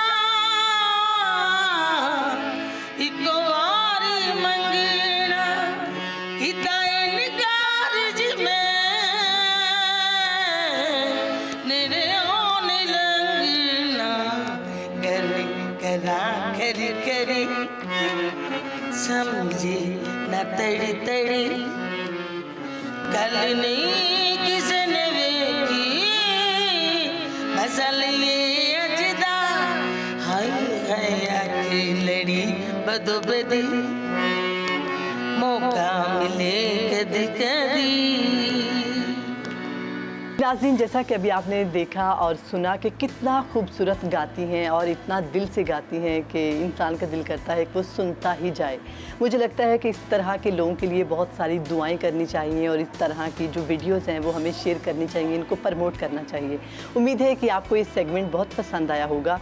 ऐसे ही सेगमेंट्स देखने के लिए देखते रहिए हमारा प्रोग्राम सुनो पाकिस्तान। अवामी सेहत का तहफ़्फ़ुज़ और मयारी तिब्बी सहूलियात की फराहमी किसी भी रियासत की अव्वलीन जिम्मेदारी होती है, खुसूसन पाकिस्तान जैसे तरक्की पजीर ममालिक में जहाँ करोड़ों अफराद गुर्बत, बेरोजगारी और महंगाई जैसे चैलेंजेस से नबूद आसमां है। हालिया बरसों में मुल्क में दवाओं की कीमतों में होशरुबा इजाफा देखने में आया है, जिसने गरीब और मुतवस्सत तबके की मुश्किलात में कई गुना इजाफा कर दिया है। इस तशवीशनाक सूरत हाल के पेश नज़र ट्रांसपेरेंसी इंटरनेशनल पाकिस्तान ने वफाकी वज़ीर बराए कौमी सेहत को एक खत लिखा, जिसमें दवाओं की कीमतों में मौजूद ब्रांडेड और नॉन ब्रांडेड फॉर्मुलेशन है जो उनके दरमियान फ़र्क को उजागर किया गया है और इंकिशाफ जाहिर किया गया है कि ब्रांडेड दवाएं उनके जेनरिक मुतबादिल के मुकाबले में 3 से 4,000% ज़्यादा महंगी हैं, जो हर साल कौमी ख़जाने और अवाम को अरबों रुपए का नुकसान पहुँचा रही हैं। खत में ये भी निशानदेही की गई है कि ड्रैप की वाज़ेह हिदायत के बावजूद बेशतर डॉक्टर्स ऐसे हैं जो कि प्रिस्क्रिप्शन में अब भी ब्रांड नेम बाकायदा लिखते हैं, जिनके पीछे दवासाज कंपनियों के असर रसूख और मार्केटिंग के हरबे कार फरमाया। मतलब कार भी हो सकती है, उम्रे के टिकट भी हो सकते हैं और भी इलेक्ट्रॉनिक अप्लाइंसेस हो सकती हैं। खैर, खत में हुकूमत से ये मुतालबा किया गया कि वो ड्रैप की पॉलिसी पर सख्ती से अमल दरामद को यकीनी बनाए और सरकारी और निजी दोनों शोबों में डॉक्टर्स को सिर्फ जेनेरिक नुस्खे लिखने का ही पाबंद किया जाए। अगर इस पॉलिसी पर मौसर अमल दरामद किया जाए तो तिब्बी अखराजात में 90% तक कमी लाई जा सकती है, जो मुल्क भर के लाखों खानदानों के लिए एक बड़ा रिलीफ साबित हो सकता है। बिल्कुल ऐसा ही, और इसी पर बात करने के लिए हमारे मौजूद हैं आज शो में फार्मासिस्ट वकील डॉक्टर नूर महर साहब। बहुत बहुत शुक्रिया डॉक्टर साहब आपके वक्त का। वेलकम टू सुनो पाकिस्तान। हमें ये कहिएगा, जैसे हम देख रहे हैं कि एक बहुत बड़ा ये इशू होता है कि अगर हम आम आदमी की बात करें, एक मुतवस्सित तबके की बात करें, उसको ही कोई ऐसी मेडिसिन मिल जाना जो कि इतनी एक्सपेंसिव हो और डॉक्टर की जाने से फिर रिकमेंडेड भी हो, तो ऐसी सिचुएशन में गरीब आदमी क्या करे? इसकी एक मैं वाज़ेह मिसाल दूंगा कि एंटी कैंसर दवाई है नेक्सावीर, जी पाकिस्तान में एक मल्टीनेशनल्स ने रजिस्टर कराई 2,32,000 की, अच्छा और यही दवाई इंडिया में 6,000 रुपए की है। ओ माय गॉड, लाखों का फर्क है। जी, ये सिर्फ ये धंधा जो है ना, ये दुनिया का ऐसा लीगल क्राइम है जिसमें आप किसी की ज़िंदगी और मौत का फैसला करने में बड़ी आसानी होती है, लेकिन अब बेहिसी जो है, सरकारी बेहिसी और उनकी, क्योंकि मल्टीनेशनल्स जो हैं वो या हमारी जो बड़ी फार्मा कंपनीज़ हैं या कुछ माफियाज हैं, वो माइंड मेकअप इस तरह करते हैं कि पहले होता था कि प्राइस कंट्रोल था जी। जब जनाब काकड़ हुकूमत वज़ीर आज़म साहब गए तो इलेक्शन से एक दिन पहले 6 फरवरी 2024 को उन्होंने कहा कि ये दवाइयों की कीमतें जो है वो डी कंट्रोल होंगी, और 19 फरवरी को इलेक्शन हो गए, 19 फरवरी 2024 को बाकायदा उन्होंने नोटिफिकेशन कर दिया कि जी दवाइयों की कीमत कंट्रोल नहीं होगी, और कंपनियों की और डिस्ट्रीब्यूटर की, फार्मा कंपनी मालकान की मर्जी होगी कि जो दवाई जिस पे दें, और चंद 100 के करीब होगी जो असेंशियल होगी, जो कंट्रोल होगी। बाकी जो 99% दवाइयाँ हैं उनकी मर्जी है, डॉक्टर डाकू साहिबान जो हैं जो लिखेंगे, और कंपनी की मर्जी है कि वो किस कीमत पे भी बेचें। ये इस जैसे मुल्क में जहाँ पे करप्शन अरूज पर है, इसमें वाइट कॉलर क्राइम दुनिया में सबसे ज़्यादा हो चुका है। इस पे ना नैब इस पे एक्शन लेती है। 5 साल कानून कुछ भी नहीं कहता नूर साहब इस पे, ब्रांडेड और नॉन ब्रांडेड दवाएं लिखने पर, तजवीज़ करने पर। ड्रग एक्ट 1976 का सेक्शन 7 की क्लास 8 ये कहती है कि सिंगल इंग्रेडिएंट ड्रग रजिस्टर ही जो है वो होनी चाहिए फार्मूला पे, जेनेरिक में होनी चाहिए। उसकी मैंने जो है इस पर रेट की मैंने लाहौर हाई कोर्ट में कि भाई ये तो इम्प्लीमेंटेशन ही नहीं हो रही। नूर मोहम्मद माहर की, मतलब मेरी तरफ से अब क्या है कि इस पे हम प्राइस डी कंट्रोल के भी किया हुआ है, जेनेरिक का केस भी किया हुआ है। देखिए हम जो नेशनल फार्मूला है कि प्राइस जो है पब्लिश होनी चाहिए, वेबसाइट पे होनी चाहिए। आप आटा घी की, मतलब कि घी की तो आप करते हैं बाज़ दफ़ा, आप ऑयल की करते हैं कि जी इसकी पेट्रोल है इतने का मिलेगा। एक दवाई जो ज़िंदगी बचाने के लिए है, उसके लिए हुक्मरानों को, लोगों को, वज़ीर सेहत को, ड्रग अथॉरिटी के चेयरमैन को टाइम नहीं है। क्यों? पीछे मल्टीनेशनल कंपनी, बड़ी बड़ी कंपनीज हैं, जो माफिया है वो इतना ताकतवर है कि होना ये चाहिए कि अब पाकिस्तान में हर मेडिकल स्टोर पे, फार्मेसी पे फार्मासिस्ट होना चाहिए। अब होगा जब फार्मासिस्ट 95% फार्मेसीज पे, मेडिकल स्टोरों पे फार्मासिस्ट ही नहीं है। अच्छा नूर साहब, अगर हम ये बात तो कर रहे हैं कि मतलब कानून नहीं है, जो मर्जी कीमत तय करें, तो फिर ये जो डॉक्टर्स प्रिस्क्रिप्शन पे लिख देते हैं और फिर बंदे के ज़हन में भी यही आ रहा होता है कि यार अगर ये ना खाई तो फिर कोई फर्क नहीं पड़ेगा, फिर तबीयत नहीं ठीक होनी, चाहे फार्मेसी वाला कहे कि सस्ती ले लो, इसी का मुतबादिल मौजूद है। चले कानून तो मौजूद नहीं है, डॉक्टर्स भी खौफ खुदा नहीं करते, सामने बैठा पता नहीं मफलूकुल हाल है, फटे कपड़ों में कोई आया है तो उसको कोई सस्ती दवा तजवीज़ कर दें। हालांकि होना तो यही चाहिए कि उस सॉल्ट की आप सॉल्ट लिख दें, तजवीज़ कर दें, कोई भी दवा ले ले, सस्ती मिल जाए उसे। उधर साहब आप ये देखें कि कोई मुझे ऐसा डॉक्टर बताए, बहुत ही कम होगा, 1% मुश्किल से, जो बगैर अगर मरीज मर रहा हो, गायनी की बंदी रक्शे में तो हो जाती है, जमीन पे तो हो जाती है, नेचुरल प्रोसेस तो हो जाती है, सिजेरियन होते हैं नहीं होते। भाई आप कहाँ, किस, कौन से, मतलब बेहिसी, इतनी बेहिसी। देखिए बात ये है कि जो डॉक्टर साहबान है ना, आपकी जो बात है वो लिखते हैं, ठीक है। अब पहले प्राइस कंट्रोल था, कुछ कंपनियां जो है ना कम पैसे देती थी, अब क्या है वो हार्ड कैश देती हैं। अच्छा जी, वो कहती हैं, हाँ, पहले जो है आगे बात बढ़ बहुत आगे बढ़ चुकी है कि आपकी सोच होगी। अब डॉक्टरों के लिए प्लाजे बनाए गए हैं कि वो इतनी दवाई लिखेंगे, ये उनका घर हो जाएगा। ठीक है। अच्छा, उनके डॉक्टरों की जो मेडी लीक्स आएंगी ना फ्यूचर में, जिसपे आपके चंद एक अच्छे बड़े साफी काम कर रहे हैं कि पाकिस्तान दुनिया का मेडिकल में करप्ट तरीन मुल्क कैसे है, दुनिया का टॉप पे चला गया है। पहले हम दूसरे तीसरे नंबर पे थे, अब टॉप पे चले गए जब प्राइस डी कंट्रोल हुआ है। तो उस पर इतनी कहानियां, आपको अभी टाइम वक्त कम है।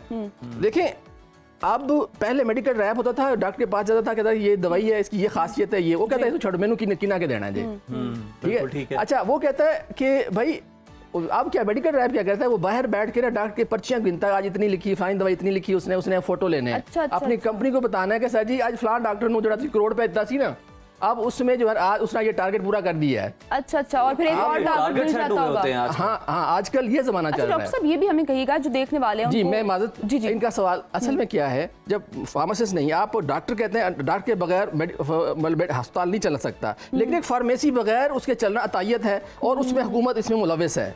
अच्छा, अब क्या है कि जब बैठा नहीं होता तो जेनेरिक फार्मूला जो है वो चल पूरी दुनिया में, कोई फार्मेसी डॉक्टर के, कोई दवाई फार्मासिस्ट के बगैर नहीं होती। अगर डॉक्टर नुस्खा लिखता देखता है, डायग्नोज करता है, तो उस पर दवाई जो है फार्मासिस्ट ही देता है। बिल्कुल ठीक। फार्मासिस्ट बेचारे धक्के खा रहे हैं, ठीक है। अब क्या है कि वो जो है ना, एक जो दवाई है, मिसाल देता हूँ कि एक दवाई है मल्टीनेशनल कंपनी की, फाइजर कंपनी की, नार्वेसिक, खून को पतला करने के लिए और हार्ट पेशेंट्स जो यूज़ करते हैं, तो उसमें 60 होता है अम्लोडोपिन। वो मल्टीनेशनल कंपनी की तकरीबन, और कंपनियों की भी तकरीबन 780 रुपए की 5 mg है। और जो हमारी लोकल कंपनी, अच्छी कंपनी है जाफा, उसकी भी जो है 49 रुपए की है। 780 और 49 रुपए में बड़ा फर्क है, ठीक है। अच्छा, यही चीज, और सबसे बड़ा जुल्म ये है, सबसे बड़ा जुल्म ये है कि गवर्नमेंट खुद जो है ना 100 रुपए की चीज टेंडर में जब लेती है, 100 रुपए की चीज 5 रुपए की और 8 रुपए की खरीदती है, 10 रुपए की खरीदती है, लेकिन अवाम के लिए हराम है। अच्छा डॉक्टर साहब, क्योंकि हमारे पास वक्त भी जरा कम है, इस पर भी प्लीज रोशनी डालिएगा कि जो आम सारिफ है, जो मजबूर है, उसको ज़ाहिर सजेशन दे दिया जाता है या लिख दिया जाता है कि जी ये दवा आपने लेनी है। एक तो ये बताइएगा कि ब्रांडेड दवा और जेनरिक दवा में फ़र्क क्या है, और साथ में ये भी बता दें कि जो सारिफ है वो खरीदने के लिए फिर किस जगह पे जाए या शिकायत कहाँ पे करे, अगर इतना ज़्यादा गैप उसको पता चल भी गया कि ये दवा भी है लेकिन ये दवा जो मुझे रिकमेंडेड है वो इतनी हज़ारों या लाखों का फ़र्क है, तो इसकी शिकायत को के लिए कोई पोर्टल मौजूद है? सिर्फ इन्होंने इखलाकी, एक अभी थोड़ा सा पहले बनाया था कि इखलाकियात हैं कि डॉक्टर जो है ना ब्रांड ना लिखें। अच्छा। अब क्या है कि डॉक्टर साहबान तो चलें वो अपनी जगह पे, जब एक फार्मेसी पे फार्मासिस्ट ही नहीं होगा, होता ये है कि डॉक्टर ने नुस्खा लिखा है ना, उसने एक ब्रांड लिखा है, क्योंकि कंपनी से पैसे लेके उसने लिखा है ना। अब और तो और सरकारी डॉक्टर जो तनख्वाह ले तो सरकार से, वो कंपनियों के मुफाद के लिए काम कर रहे हो, सारा दिन सरकारी अस्पताल में बैठ के ब्रांड्स लिखते हैं, फिर वहाँ पे भी जो है इम्प्लीमेंट नहीं होता। कानून मौजूद है, केपीके गवर्नमेंट ने किया इस पे, उन्होंने नोटिफिकेशन भी किया कि जो है डॉक्टर जो है लिखे, लेकिन उसमें मल्टीनेशनल कंपनियां, तगड़ी कंपनियां, नेशनल कंपनी इतनी तगड़ी हैं कि वो इस पे इम्प्लीमेंट नहीं होने दे रही। एक चीज़। दूसरी ये है कि अब होना तो ये चाहिए कि एक नुस्खा जो है ना, उस पे एक दवाई है ना, मतलब एक सेफाक्साइम, एक एंटीबायोटिक है, ठीक है। अब वो 200 कंपनियां बना रही हैं सेम दवाई, उसकी कीमत मुख्तलिफ है। अच्छा, अब हुआ क्या फायदा उठाते हुए एक नुक्ता मैं आपके सामने रखना चाहूंगा, ताकि हम चाहते हैं कि आपकी मौजूदगी से लोगों को ज्यादा फायदा पहुंचे। अब डॉक्टर्स हजरात ने और ये कंपनियों ने साज़बाज़ से बाज तो आना नहीं है। अब महंगी दवाएं अगर लिख दी हैं डॉक्टर ने, वो गरीब है, मुतवस्सित तबके से ताल्लुक रखने वाला, वो किस तरह से बच सकता है उस महंगी दवा से, और उसका कोई सस्ता मुतबादिल खरीद के अपने लिए कोई शिफा का इस्तेमाल भी कर सकता है? अच्छा, में मॉनिटरिंग तो है नहीं, पंजाब हेल्थ केयर कमीशन और कमीशन ऐसे सोए रहते हैं। अब होता क्या है कि 10,000 की दवाइयाँ जो है ना महंगे ब्रांड्स की नुस्खा बनाए, अगर वही जो नुस्खा है वो 2,000 का भी हो सकता है, सेम दवाई होगी, उसमें कोई साल्ट का, फार्मूला का कोई फर्क नहीं होगा। 10,000 वाली 2,000 की भी हो सकती है। उसकी वजह ये है कि जैसे मैं आपको बता रहा हूँ कि एंटी कैंसर, किडनीज की, इंसुलिन्स, बहुत सारी दवाइयाँ जो हैं वो डॉक्टर जो है साहिबान ब्रांड इस वजह से लिखते हैं कि वो कमीशन लेते हैं। फिर क्या फॉर्मूले को रीड आउट करना चाहिए? हाँ जी, रीड आउट करना चाहिए। और जब फार्मासिस्ट बैठा होगा तो फार्मासिस्ट जो है मुतबादिल, अब हम एक सॉफ्टवेयर डेवलप कर रहे हैं कि हम ऑनलाइन में as president drug lawyer for हम ये करने जा रहे हैं कि भाई कोई भी हमें नुस्खा भेजता है ना, तो हम तो एक तो बताएंगे कि भाई एक डॉक्टर ने पैसों के लिए एक एंटीबायोटिक भी नहीं लिखनी चाहिए, लेकिन इसने 3 कैसे लिख दी हैं, उस पे हम मुकदमे करने जा रहे हैं। जबरदस्त। ठीक है। एक फिर हम उनको बताएंगे फार्मासिस्ट के तौर पे कि भाई ये जो है ना साल्ट जो लिखे हुए हैं, जो ब्रांड लिखे हुए हैं, यही दवाई जो है 10,000 के बजाय 1,500 की, 2,000 की मौजूद है, आपको ये लेनी चाहिए, आपको 8,000 बचाना है। ठीक है। आप अगर ब्रांड लेते हैं तो 2,32,000 का है, आप अगर जेनेरिक में लेंगे तो 6,000 की। महंगी दवाइयों की वजह से लोग अपनी बीमारी पे कॉम्प्रोमाइज कर लेते हैं, कोई दवाई नहीं खरीदते, वो कहते हैं अल्लाह मालिक है, वही जो पाकिस्तान में चलता। बहुत शुक्रिया नूर साहब आपकी आमद का, बड़ी आपने अहम और अंदर की बातें बताई कि क्या चल रहा है हमारे वतन अजीज में और किस तरह से साज़बाज़ करके जो मरीज हैं उन बेचारों को लूटा जा रहा है। करेंगे तालीमी मैदान की, तो पंजाब में बच्चों की मौजें लग गई हैं। पंजाब हुकूमत ने गर्मी की छुट्टियों में इजाफा कर दिया है। वज़ीर तालीम पंजाब राना सिकंदर हयात के मुताबिक स्कूलों में गर्मी की छुट्टियां 31 अगस्त तक बढ़ा दी गई हैं। सूबे भर में अब स्कूल 1 सितंबर से दोबारा खुलेंगे और छुट्टियां बढ़ाने की वजह ये बताई गई है कि इस वक्त पंजाब में मौसम शदीद गर्म है और हब्स भी बहुत ज्यादा है, जिसकी वजह से स्कूल बंद रहेंगे। ताहम प्राइवेट स्कूलों ने हुकूमती ऐलान को मुस्तरद किया है और 18 अगस्त को ही स्कूल खोलने का ऐलान किया। बिल्कुल, जिनकी जानिब से तो ऐलान आ गया, लेकिन तालीम की बात अगर कर ही रहे हैं तो क्यों ना बात छोटे बच्चों से शुरू की जाए, क्योंकि बच्चों की तालीम का आगाज ही वालिदैन के लिए एक अहम और फैसला कुन मरहला होता है। हर घर में हम ये देखते हैं कि सवाल ज़रूर ये उठ रहा होता है कि बच्चों को किस उम्र में स्कूल में दाखिल करवाया जाए। कुछ वालिदैन ख़ास तौर पर वर्किंग पेरेंट्स वक्त की कमी या सोशल प्रेशर के बायस बच्चों की ज़हनी जांच के बगैर ही उन्हें स्कूल में भेज देते हैं, लेकिन क्या ये फैसला वाकई बच्चे के फ़ायदे में होता है, ये भी जानना ज़रूरी है उज़ैर। बिल्कुल जी, ये बड़ा हम सवाल है, इस पर हम डिस्कशन करेंगे। अगर हम दुनिया भर में देखें तो वाज़ेह होता है कि मुख्तलिफ ममालिक में स्कूल जाने की जो उम्र है वो डिफरेंट है। ऐसे ही है। पाकिस्तान में कानून के मुताबिक बच्चों की स्कूल जाने की उम्र 5 साल से शुरू होती है, जबकि शुमाली आयरलैंड में ये हद 4 साल, अमरीका, बरतानिया, स्कॉटलैंड, हॉलैंड और ऑस्ट्रेलिया में 5 साल की उम्र में बच्चे स्कूल जाते हैं, जबकि ऑस्ट्रिया, बेल्जियम, फ्रांस और स्पेन में ये उम्र 6 साल, जबकि स्वीडन में 7 साल है। अब सवाल यहाँ पर ये नहीं है कि इस पर क्या कानून होना चाहिए या नहीं होना चाहिए, बल्कि असल सवाल ये है कि बच्चों को स्कूल में दाखिल कराने की आइडियल उम्र क्या होनी चाहिए। क्या हर बच्चा एक खास उम्र में सीखने के लिए तैयार हो जाता है या नहीं होता, या इसके लिए बच्चे की कोई जहनी पुख्तगी और समाजी महारत को भी देखना ज़रूरी होता है। इसी पर बात करने के लिए हमारे साथ मौजूद है माहिर तालीम सुमन राव साहिबा। सुमन, बहुत हम कहेंगे आपको सुनो पाकिस्तान में। सबसे पहले तो हमें बताएं कि जो छोटे बच्चे होते हैं इनकी एक एज में आजकल हम देख रहे हैं कि कमी आती जा रही है। जब हम छोटे थे तो एक 5 साल 4 साल एज होती थी, अब हम देख रहे हैं कि 2.5 साल के बच्चों को भी प्ले में ऐड करवा दिया जाता है, स्कूल में दाखिल करवा दिया जाता है। तो एक स्पेसिफिक उम्र क्या होनी चाहिए, और डेफिनेटली जैसे हम सुमन देखते हैं कि एक इंसान दूसरे से मुख्तलिफ है, एक बच्चा भी तो दूसरे से मुख्तलिफ है, तो इस चीज पर कितना फोकस करना चाहिए? देखिए, इसके ऊपर बड़ी एक डिटेल रिसर्च हुई और रिसर्च का जो इंक्लूड आपने किया रिसर्चर्स ने, वो ये था कि वो बच्चे जो 2.5 साल और 3 साल और 4 साल की उम्र में स्कूल भेजते जाते हैं, जब वो अपने 5-6 स्टैंडर्ड के अंदर आते हैं तो वो उस तरह से मेंटली स्टेबल नहीं होते और ग्रो नहीं कर पाते हैं, रादर देन उन बच्चों के जो 5 से 6 साल की एज में स्कूल गए हुए थे। अब उसकी रीजन क्या थी? रीजन ये थी कि वो जो 6 साल का बच्चा था, जब वो स्कूल गया तो वो मेंटली प्रिपेयर होकर स्कूल गया था, उसने वो सारी चीजें अपने घर से सीखी थी और ज्यादा 1-on-1 अटेंशन सीखी थी और हर चीज को प्रैक्टिकली सीख कर गया था। और वो बच्चा जो 3.5 साल का था, 3 साल का था, वो छोटा सा बच्चा, वो डायपर लगाकर दोबारा जो स्कूल चला गया अपना फीडर पकड़ के और टिफिन बॉक्स लेके, और वो स्कूल चला गया, और वो क्या हुआ, मेंटली प्रेशर का शिकार हो गया वो बच्चा। हम ये अखज़ कर सकते हैं कि 5 या 6 साल की उम्र होनी चाहिए बच्चों को स्कूल भेजने के लिए, या फिर डिफरेंट स्टैंडर्ड है, बच्चे की ज़हनी पुख्तगी देखनी चाहिए। कुछ बच्चे बड़े क्विक लर्नर होते हैं, कुछ जो है ज़रा थोड़ा से स्लो होते हैं, और फिर ये हमें देखना चाहिए कि कितना सोशलाइज करते हैं, इस चीज़ को मयार बनाना चाहिए, या फिर हमें एक उम्र जो है उसका तयन कर देना चाहिए? क्या बेहतर है? हमारे लिए तो बेहतर ये है कि हम उम्र का तयन करें। अगर हम इस चीज पे जाएंगे ना कि बच्चा कितना क्या कर रहा है, कैसे कर रहा है, कितना पिकअप कर रहा है, उसमें बहुत जो है वो मिस क्रिएट हो पाएगी, असेसमेंट नहीं होती पेरेंट्स के लिए। एक स्टैंडर्ड अगर हम सेट कर दें स्कूल्स के लिए भी कि ये एज है और इस एज से आपने बच्चों को लेना शुरू करना है, सही। तो वो अच्छा एक और क्राइटेरिया, एक माफिया टाइप जो आप समझें कि क्या है, आज आप माफिया डिस्कस हो रहे हैं। पहले दवाई में माफिया का जिक्र किया। सिस्टम ये भी है कि आप ये देखें कि जो पेरेंट्स होते हैं ना, और वो आप एक रिसर्च है और एक टेक्निकल चीज है कि जो न्यू मदर है ना, जब उनका बेबी है वो बहुत ज्यादा कॉन्शियस होंगे, 3 साल का जिनका बच्चा होगा, ठीक है, फिर वो कहेंगी कि स्कूल में भी डाल देते हैं। अब फिर एक्टिविटी प्लानर आएंगे तो वो कहेंगी वो भी करवा लेते हैं। यही पूछना चाह रही थी कि एक सोशल प्रेशर भी होता है ना, लोग कहते हैं बच्चा इतना बड़ा हो गया, भेजो स्कूल, मैंने तो भेज दिया था, तुमने अभी तक नहीं भेजा। तो इस चीज को भी कैसे डील करें? हाँ, इस चीज को भी अब तो पेरेंट्स इतने समझदार हो गए हैं। मैं आपको पहले की बात कर रही हूँ कि 3-3.5 साल में तो सबको होता था कि भेज दिए, एक्टिविटीज कराएं और ये कराएं और वो करवाएं, जो टेंट्रम स्कूल कहते थे तो वो करना शुरू कर देते कि पेरेंट ऑब्वियसली नहीं।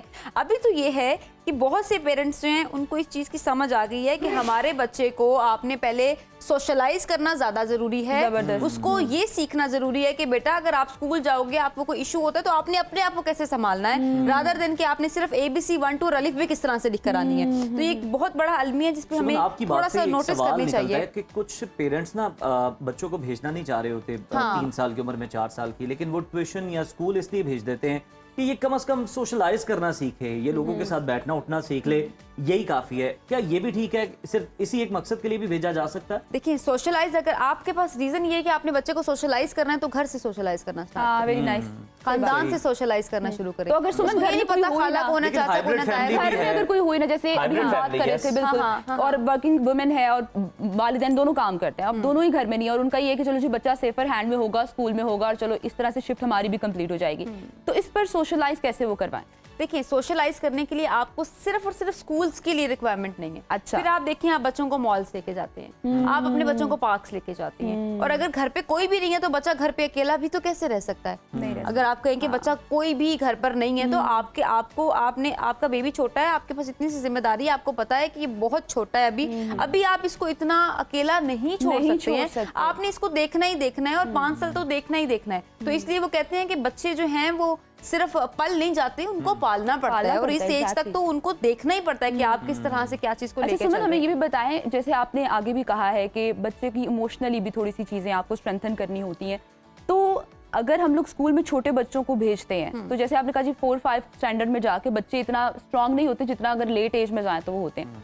घर से स्कूल भेजने के दौरान पेरेंट्स को ऐसी क्या ब्रेन उनकी स्ट्रेंथ करनी चाहिए और उनको इमोशनली क्या कुछ समझाना चाहिए जिसके बाद ही दाखिल करवाना चाहिए? अच्छा, सबसे पहले तो आपने अपने बच्चे को जब आप घर से इसको सिखाना स्टार्ट करेंगे ना कि बेटा बिहेवियर कैसे अडॉप्ट करते हैं, आपने जाकर कैसे बात करनी है। अच्छा। अगर आपको कोई बच्चा कुछ कह देता है तो आपने किस तरह से टीचर को बताना है, ये क्या चीज आपने किस तरह से फोकस करनी है। हमारे बच्चे तो इस तरह से हो गए हैं कि वो अब जो पेंसिल है ना वो भी किसी को देना गवारा नहीं करते। अब हमारे क्या है कि आपने पेंसिल घुमा कर, पहले तो लंच में शेयरिंग ही नहीं सिखाते बच्चों को। आप घर से उनको थोड़ा सा मोटिवेट करके चीजें दिखा कर समझा कर कि घूम जाएगी तो कोई मसला नहीं है। अगर आप 1 डोनट दे रहे हैं तो 2 डोनट देकर भेजें कि आपने ये अपने किसी फ्रेंड के साथ भी शेयर करते हैं। तो हमारे बच्चे इतने मेंटली ट्रॉमा में होते हैं कि वो कहते हैं बैग भी लेके जाना है, ये चीज भी वापस लेके जानी है। तो वापसी वाला जो कॉन्सेप्ट है, अगर इतने छोटे बच्चे को भेज रहे हैं फिर वापसी वाला कॉन्सेप्ट भी आप ना रखें। वो छोटा है, वो गलतियां भी करेगा, वो चीजें मिस भी कर आएगा, कुछ ब्लंडर्स भी होंगे, तो फिर आप उसको इग्नोर करें।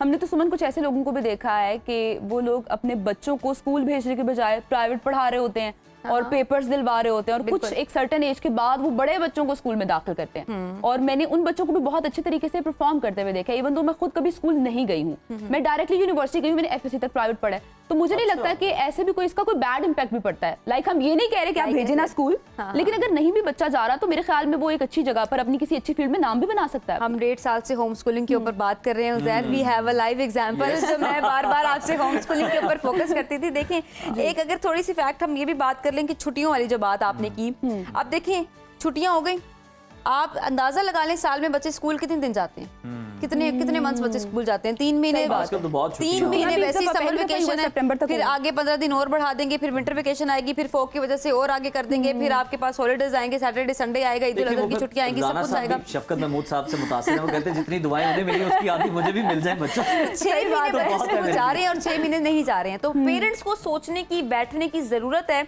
कि देखें हम जो सारा डिपेंड होकर बैठे हैं स्कूल्स के ऊपर, हमारे बच्चों की एजुकेशन का बड़ा हर्ज हो रहा है। होम स्कूलिंग क्या होती है? होम स्कूलिंग इज लाइक कि आपके पास एक सिलेबस है, आपके पास करिकुलम है, आपको पता है कि यही चीजें स्कूल में पढ़ाई जा रही हैं, वो घर से पढ़ाना शुरू करें और खुदारा पढ़ाना शुरू करें। आज से सोचे इस चीज को। और वो बच्चे जो होम स्कूलिंग करते हैं, मैं फिर कहूंगी वो बच्चे इंतहाई शार्प होते हैं, शार्प माइंडेड बच्चा होता है, वो कॉन्फिडेंट बच्चा होता है बहुत ज्यादा, वो बाउंड टू द क्लास बच्चा नहीं होता। अगर उसको चैप्टर 1 पढ़ाया है तो वो चैप्टर 1 में से उसको जितनी डिटेल मिलनी है, चाहे गूगल से चाहे यूट्यूब से, वो लेकर पढ़ता है वो बच्चा, क्योंकि पेरेंट्स 1-on-1 जब पढ़ाते हैं ना तो वो कहते हैं सब कुछ बताएं हम। अच्छा, अब तो सुमन इन्फॉर्मेशन लेनी भी इतनी आसान होगी, आपके पास इतनी एआई ऐप्स है, आपके पास चैट जीपीटी है, बच्चा खुद भी उस पे यूज कर सकता है, पेरेंट्स समझ के चीजों को समझा सकते हैं, ऑनलाइन प्लेटफॉर्म्स इतने ज्यादा हैं, आप घर बुलवा सकते हैं, आप बुलवा सकते हैं, बिल्कुल बुलवा सकते हैं। लेकिन जब आप इतना एक्सपेंस अगर स्कूल पे कर रहे हो, उससे आधा एक्सपेंस भी ट्यूटर का नहीं है। और बच्चे को थोड़ा घुमाए फिराएं। सुमन की वर्किंग शीट्स भी हैं, आप उससे भी बासानी जो है वो पढ़ा सकते हैं बच्चे को घर बैठ के। देखिए वही होम स्कूलिंग की बात होगी जिसके अंदर आपको प्लानर मिल रहे हैं, हमारी शीट्स के अंदर आपको आंसर कीज मिल रही है, आपको हर चीज मिल रही है, आपको क्रिएटिविटी मिल रही है, और उसमें ये भी कहा जा रहा है कि आप हर चीज करें। अच्छा, और मेन चीज, जब आप बच्चे को टोक देते हैं ना कि आपने आंसर ठीक ही लिखना है और इसके मार्क्स मिलेंगे और क्लास के सामने बताया जाएगा, मैं बताती हूँ 11, 12, 13, 14 साल का बच्चा बम्ब होता है। वो बम्ब इन अ सेंस वो इमोशनली इतना भरा होता है कि जब आप उसकी मैट्रिक का रिजल्ट आया 35% बच्चे फेल हुए, मैंने कहा था बच्चे सुसाइड करेंगे, बच्चों ने सुसाइड की। और सुसाइड किस बात पे की कि अम्मा ने डांट दिया, अब्बा ने डांट दिया, वो बच्चे को हालांकि बात जो नफ्सियाती दबाव है ना, ये आपने ये पॉइंट बहुत ज्यादा है। आने वाले शो में हम सुमन इस पे मजीद भी बात करेंगे, क्योंकि इसको डिस्कस करना बड़ा जरूरी है, वाकयात बढ़ते जा रहे हैं। Thank you so much. बहुत शुक्रिया सुमन आपका। और नाज़रीन, प्रोग्राम में थोड़ा आगे बढ़े, आपको बताएं यौम आज़ादी की तैयारियां अपने उरूज पर पहुंच चुकी हैं। सब हिलाली परचम, झंडियां और नगमे, हर तरफ जोशो खरोश का एक मंजर दिखाई दे रहा है। और एक चीज़ है जिस पर ज़िले इंतज़ामिया ने पाबंदी लगा दी है। हम बात कर रहे हैं बाजों की। इस्लामाबाद की ज़िले इंतज़ामिया ने शहर भर के तमाम स्टॉल से बाजे कब्जे में लेने का हुक्म भी दे दिया है। डिप्टी कमिश्नर इस्लामाबाद ने तारीफ कर रहा हूं, बड़ा अफसरान को बेहतरीन हिदायत वैसे की है इक़दाम है जो कि भी एग्जैक्टली इस्लामाबाद उज़ैर, इंतज़ामिया मतलब ने किया। इतना आपको जहर चढ़ता है ना उस पाँ से। I hate that sound. और ये जो कार्रवाइयाँ की जा रही है, बहुत ज़बरदस्त कार्रवाइयाँ हैं और की जाएंगी मजीद। ये ऑपरेशन यौम आज़ादी तक रोज़ाना की बुनियाद पर जारी रहेगा। जबकि डीसी साहब का ये भी कहना है कि अगर किसी इलाके से बाजा बरामद हुआ तो मुतल्लिका अफसर ही जिम्मेदार होगा। बहुत ज़बरदस्त इक़दाम है। और खाली ये एक मसला नहीं है बाजों का, तो चले बड़ा मसला एक, फिर दूसरा मसला ये कि जनाब बाइक से सलेंसर निकालते हैं, मुंह में बाजा डाल लेते हैं और फिर जनाब सड़कों पे दंदनाते फिरते हैं। लगता है मादर पिदर आज़ादी जो है ना आज इन्हें हासिल हो गई है। तो मेरा ख्याल है इस्लामाबाद से हमें भी सीख लेना चाहिए, पंजाब को भी थोड़ा सा इस मामले में गौर करना चाहिए और दीगर सूबों को भी अडॉप्ट करना चाहिए। ये पाँ का सिलसिला ना बंद होना चाहिए, बहुत हो गया। ये कानून की बात नहीं है, बल्कि अगर देखा जाए तो शऊर, तहजीब और समाजी जिम्मेदारी का भी मामला है। बाजों का शोर बहुत से लोगों के लिए तकलीफ का बायस भी बनता है, जैसे बुजुर्ग, मरीज और सड़कों पर चलने वाले आम लोग इस बेहंगम आवाज से शदीद मुतासिर हो रहे होते हैं। और सबसे बढ़कर हमें अपनी नई नस्ल को ये सिखाना है कि पाकिस्तान सिर्फ एक जश्न का नाम नहीं बल्कि कुर्बानियों की तवील दास्तान है और इस आज़ादी के पीछे बेशुमार शहादतें और कुर्बानियां। तो आए फिर जश्न मनाएं, जरूर मनाएं, मगर शऊर, वकार और तहजीब के साथ मनाया जाए। बिल्कुल ऐसे ही उज़ैर। और अगेन ये जो बाजों का सिलसिला है ये सिर्फ बाजों तक महदूद नहीं था। अब तो व्हाट्सएप पे भी लोग बाजे की आवाज़ रिकॉर्ड करके भेज देते हैं। लाइक सोशली बाजा भी बहुत ज़्यादा फेमस हो गया। लेकिन ये एक अच्छा इकदाम उठाया गया मेरे ख्याल में इस्लामाबाद में और पंजाब में भी। आई विश ये चीज़ें ज़्यादा फैले और करते कराते पूरे मुल्क में इस पर पाबंदी हो। हम इसी खुशी वाली खबर के साथ ब्रेक लेते हैं उज़ैर और वापस आएंगे। आपने कहीं नहीं जाना, देखते रहें सुनो पाकिस्तान। Good morning.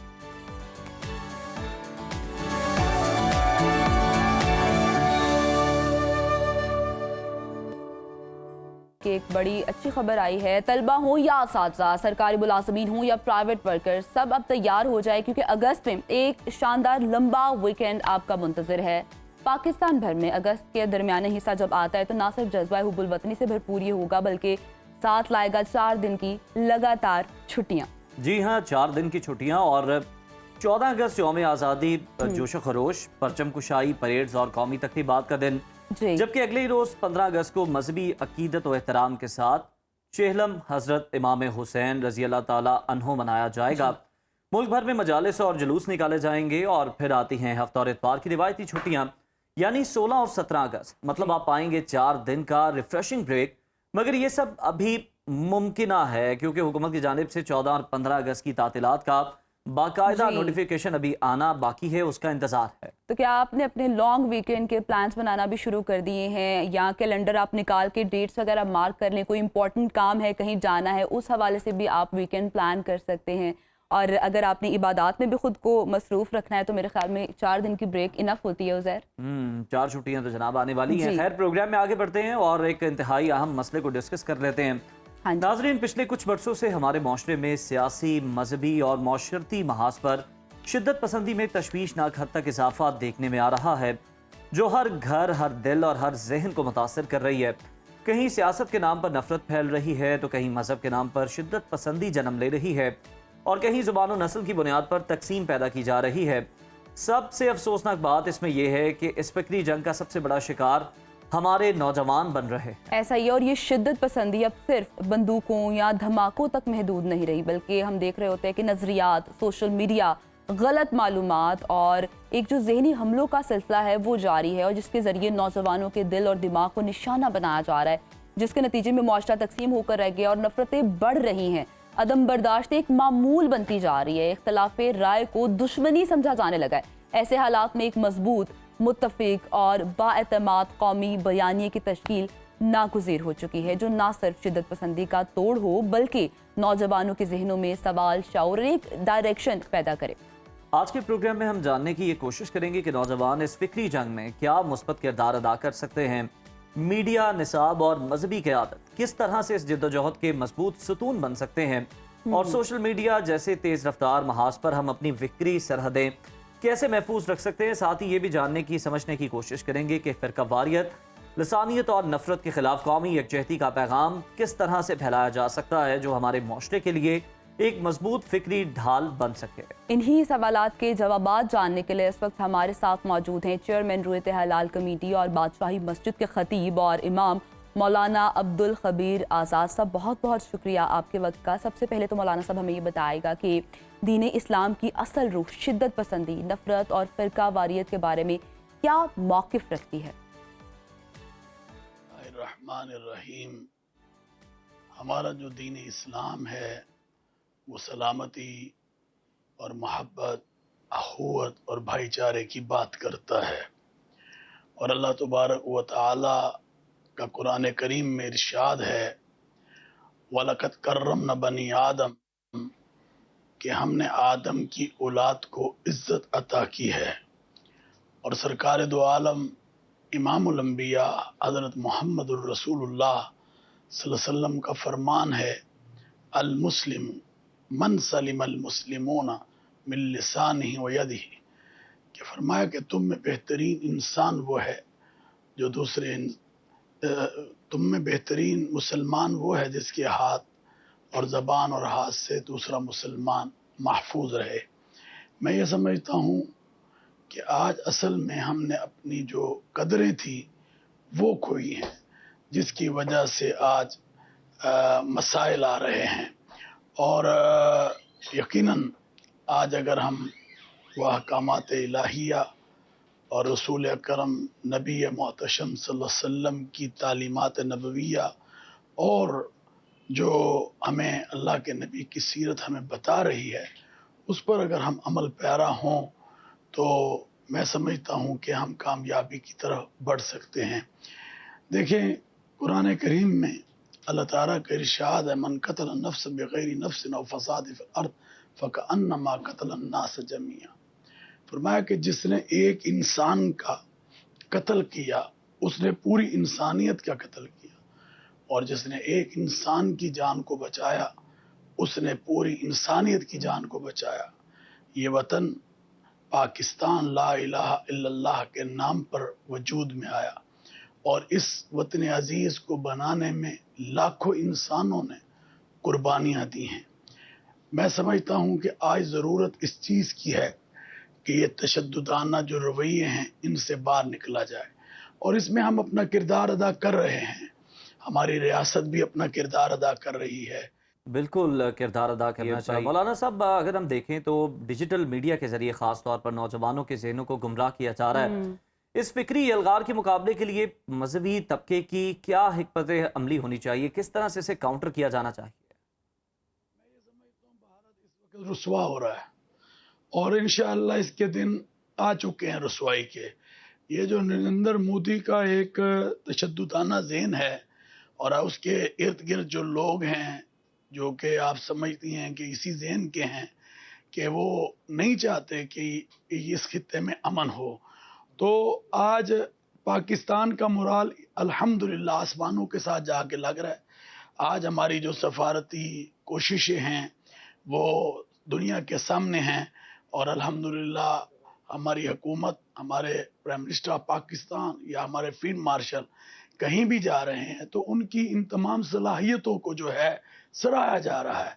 तो ये सबसे बड़ी कामयाबी है, मैं समझ। मौलाना साहब, इस पर भी थोड़ी रोशनी डालिएगा कि क्या वजह है कि आज नौजवान की एक बड़ी तादाद हम लोग देख रहे हैं कि शिद्दत पसंदाना बयानी से मुतासर हो रही है, और इसका सद्देबाब कैसे मुमकिन है? समझता हूँ कि हम सब की मिन हैसुल कौम जिम्मेदारी है कि हम मेंबर महराब के ज़रिए, अपने हर प्लेटफार्म के ज़रिए इन तमाम चीज़ों के ऊपर नज़र रखें और इस पर बात करें। अभी आपको मैं ये बताना चाहता हूँ कि पैगाम पाकिस्तान, एक पाकिस्तान का अजीम बयानिया, ये मेरे हाथ में है, मैसेज ऑफ पाकिस्तान। ये दहशतगर्दी, इंतहा पसंदी और ख़ुदकश हमले इसमें हराम करार दिए गए हैं। रियासत के अंदर रियासत या रियासत में हथियार उठाने को गैर शरई करार दिया, और ये बयानिया आज पूरी दुनिया में सराहा जा रहा है, और इसको हम हर घर की आवाज़ बना रहे हैं। मैं ये समझता हूँ कि अल्हम्दुलिल्लाह इस बयानिए ने दहशतगर्दी की कमर को तोड़ा है। और अभी आप जानते हैं कि आजकल जश्न आज़ादी और फ़तह मार्का हक जो अल्लाह ने हमें अता किया उसने जश्न आज़ादी की अहमियत को और ज़्यादा दुबाला कर दिया। और अल्लाह ताला ने जो हमें ऑपरेशन बुनियादुल मरसूस में फ़तह अज़ीम अता की और दुश्मन को घुटने टेकने पर हमारी अफवाज ने अल्लाह की मदद से, और हमारे फील्ड मार्शल जो इसकी क़यादत कर रहे थे जनरल हाफिज़ आसिम मुनीर साहब, उन्होंने जो क़यादत की और 3 घंटे के अंदर अंदर जो है वो उसने इंटरनेशनल लेवल पर और दुनिया के दीगर ममालिक को और बिलखुसूस अमेरिका को कहा कि किसी तरह पाकिस्तान से हमें बचाओ। तो मैं ये समझता हूँ जब कौमें मुत्तहद होती हैं और कौमें यकजा होती हैं और कौमी यकजेती होती है तो फिर अल्हम्दुलिल्लाह फिर उसका जब जवाब होता है तो फिर उसमें अल्लाह की मदद होती है और उसमें कामयाबी हमें अल्लाह ने अता की। बिल्कुल ठीक कह रहे हैं मौलाना साहब, और मेरे ख्याल में जिस तरह से आपने रोशनी डाली है, मजीद लोगों को सब्र बर्दाश्त करना आएगा। और बहुत शुक्रिया आपने सुनो पाकिस्तान को वक्त दिया है। प्रोग्राम में नाज़रीन कुछ आगे बढ़ते हैं और आपको बताते हैं कि दिन भर के बाद जब दुनिया ख्वाबे खरगोश के मज़े ले रही होती है तो कुछ लोग ऐसे भी होते हैं जो जागते हैं, मेहनत करते हैं और दूसरों की ज़िंदगी रवा रखते हैं। हम बात कर रहे हैं नाइट ड्यूटी करने वाले ख़ास लोगों की, मगर क्या आप जानते हैं कि रात की कुर्बानी सेहत पर कितनी भारी पड़ सकती है? और नई तहकीक के मुताबिक ये बताया जा रहा है कि रात की ड्यूटी सिर्फ नींद नहीं आपकी छीनती बल्कि दिल, दिमाग और हार्मोन्स को भी काफ़ी हद तक मुतासर कर रही है। और माहिरीन इस बारे में कहते हैं कि नाइट शिफ्ट करने वालों में दिल का दौरा, फालिज, डिप्रेशन और एंजाइटी जैसे अमराज का खतरा कई गुना बढ़ जाता है। नींद की कमी से ना सिर्फ याददाश्त कमजोर होती है बल्कि फैसला साजी की सलाहियत भी मुतासर होती है। इसके अलावा जिस्मानी निज़ाम में इंसुलिन, मेलाटोनिन और कोर्टिसोल जैसे अहम हार्मोन्स का तवाज़ुन बिगड़ने लगता है, जिससे ज़ियाबीतिस, मोटापा और ब्लड प्रेशर जैसे अमराज जन्म लेने लगते हैं। नाज़रीन, अगर आप नाइट शिफ्ट के सिपाही हैं तो याद रखें कि सेहत आपका सबसे कीमती सरमाया है, इसे ज़ाया मत होने दें। और अगर मुमकिन हो तो रोटेशनल ड्यूटी करें, लाइक 1 मंथ के लिए आप अगर करवाना चाहें और दूसरे मंथ आपकी फिर डे ड्यूटी लाजमी होनी चाहिए। दिन भर में हम देखते हैं कि आप एक पुरसकून नींद जो है वो चाहने की कोशिश भी करें लेने की, तो वो आप उस तरह से नहीं ले पाते हैं क्योंकि नाइट की जो एक नींद है उसके जो फ़वाइद हैं वो बहुत ज़्यादा हैं। और फिर भी मजबूरी के तहत अगर आप नाइट शिफ्ट कर ही रहे हैं तो आप अपनी ग़िज़ाओं पे बहुत ज़्यादा फोकस करें। सब्जियां, दालें वाफर मिकदार में खाएं, पानी पिएं और सबसे अहम बात वक्तन फ़वक्तन अपना मुकम्मल मेडिकल चेकअप आपने करवाना है ताकि छोटे मसाइल बड़े खतरात में तब्दील ना हो सके। बिल्कुल फातिमा, और आप देखें कि रात की जो नींद है उसका तो कोई मुतबादिल नहीं हो सकता, उसका नेमुल बदल हो ही नहीं सकता।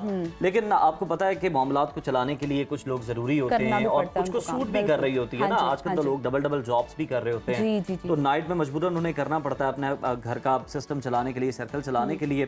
तो आप ये जरूर करें, लेकिन कुछ कोशिश करें कि आप वक्तन फवक्तन थोड़ी सी चहलकदमी कर लें अपनी ड्यूटी के दौरान, थोड़ी सी कोई फिजिकल एक्टिविटी इस तरह से करें। हाँ, ऑब्वियसली डाइट अच्छी रखें तो बहुत ज़्यादा आपको जो है इससे फ़र्क पड़ सकता है और आप इस तरह की जो खतरनाक बीमारी इनमें मुब्तला नहीं होंगे। तो जनाब इस पर अमल करें और हमें इजाज़त दीजिए। ये था हमारा इस हफ्ते का आखिरी प्रोग्राम। अगले हफ्ते दोबारा आपकी खिदमत में हाजिर होंगे। अपने फीडबैक से हमें ज़रूर नवाजिएगा। तब तक के लिए अल्लाह हाफ़िज़।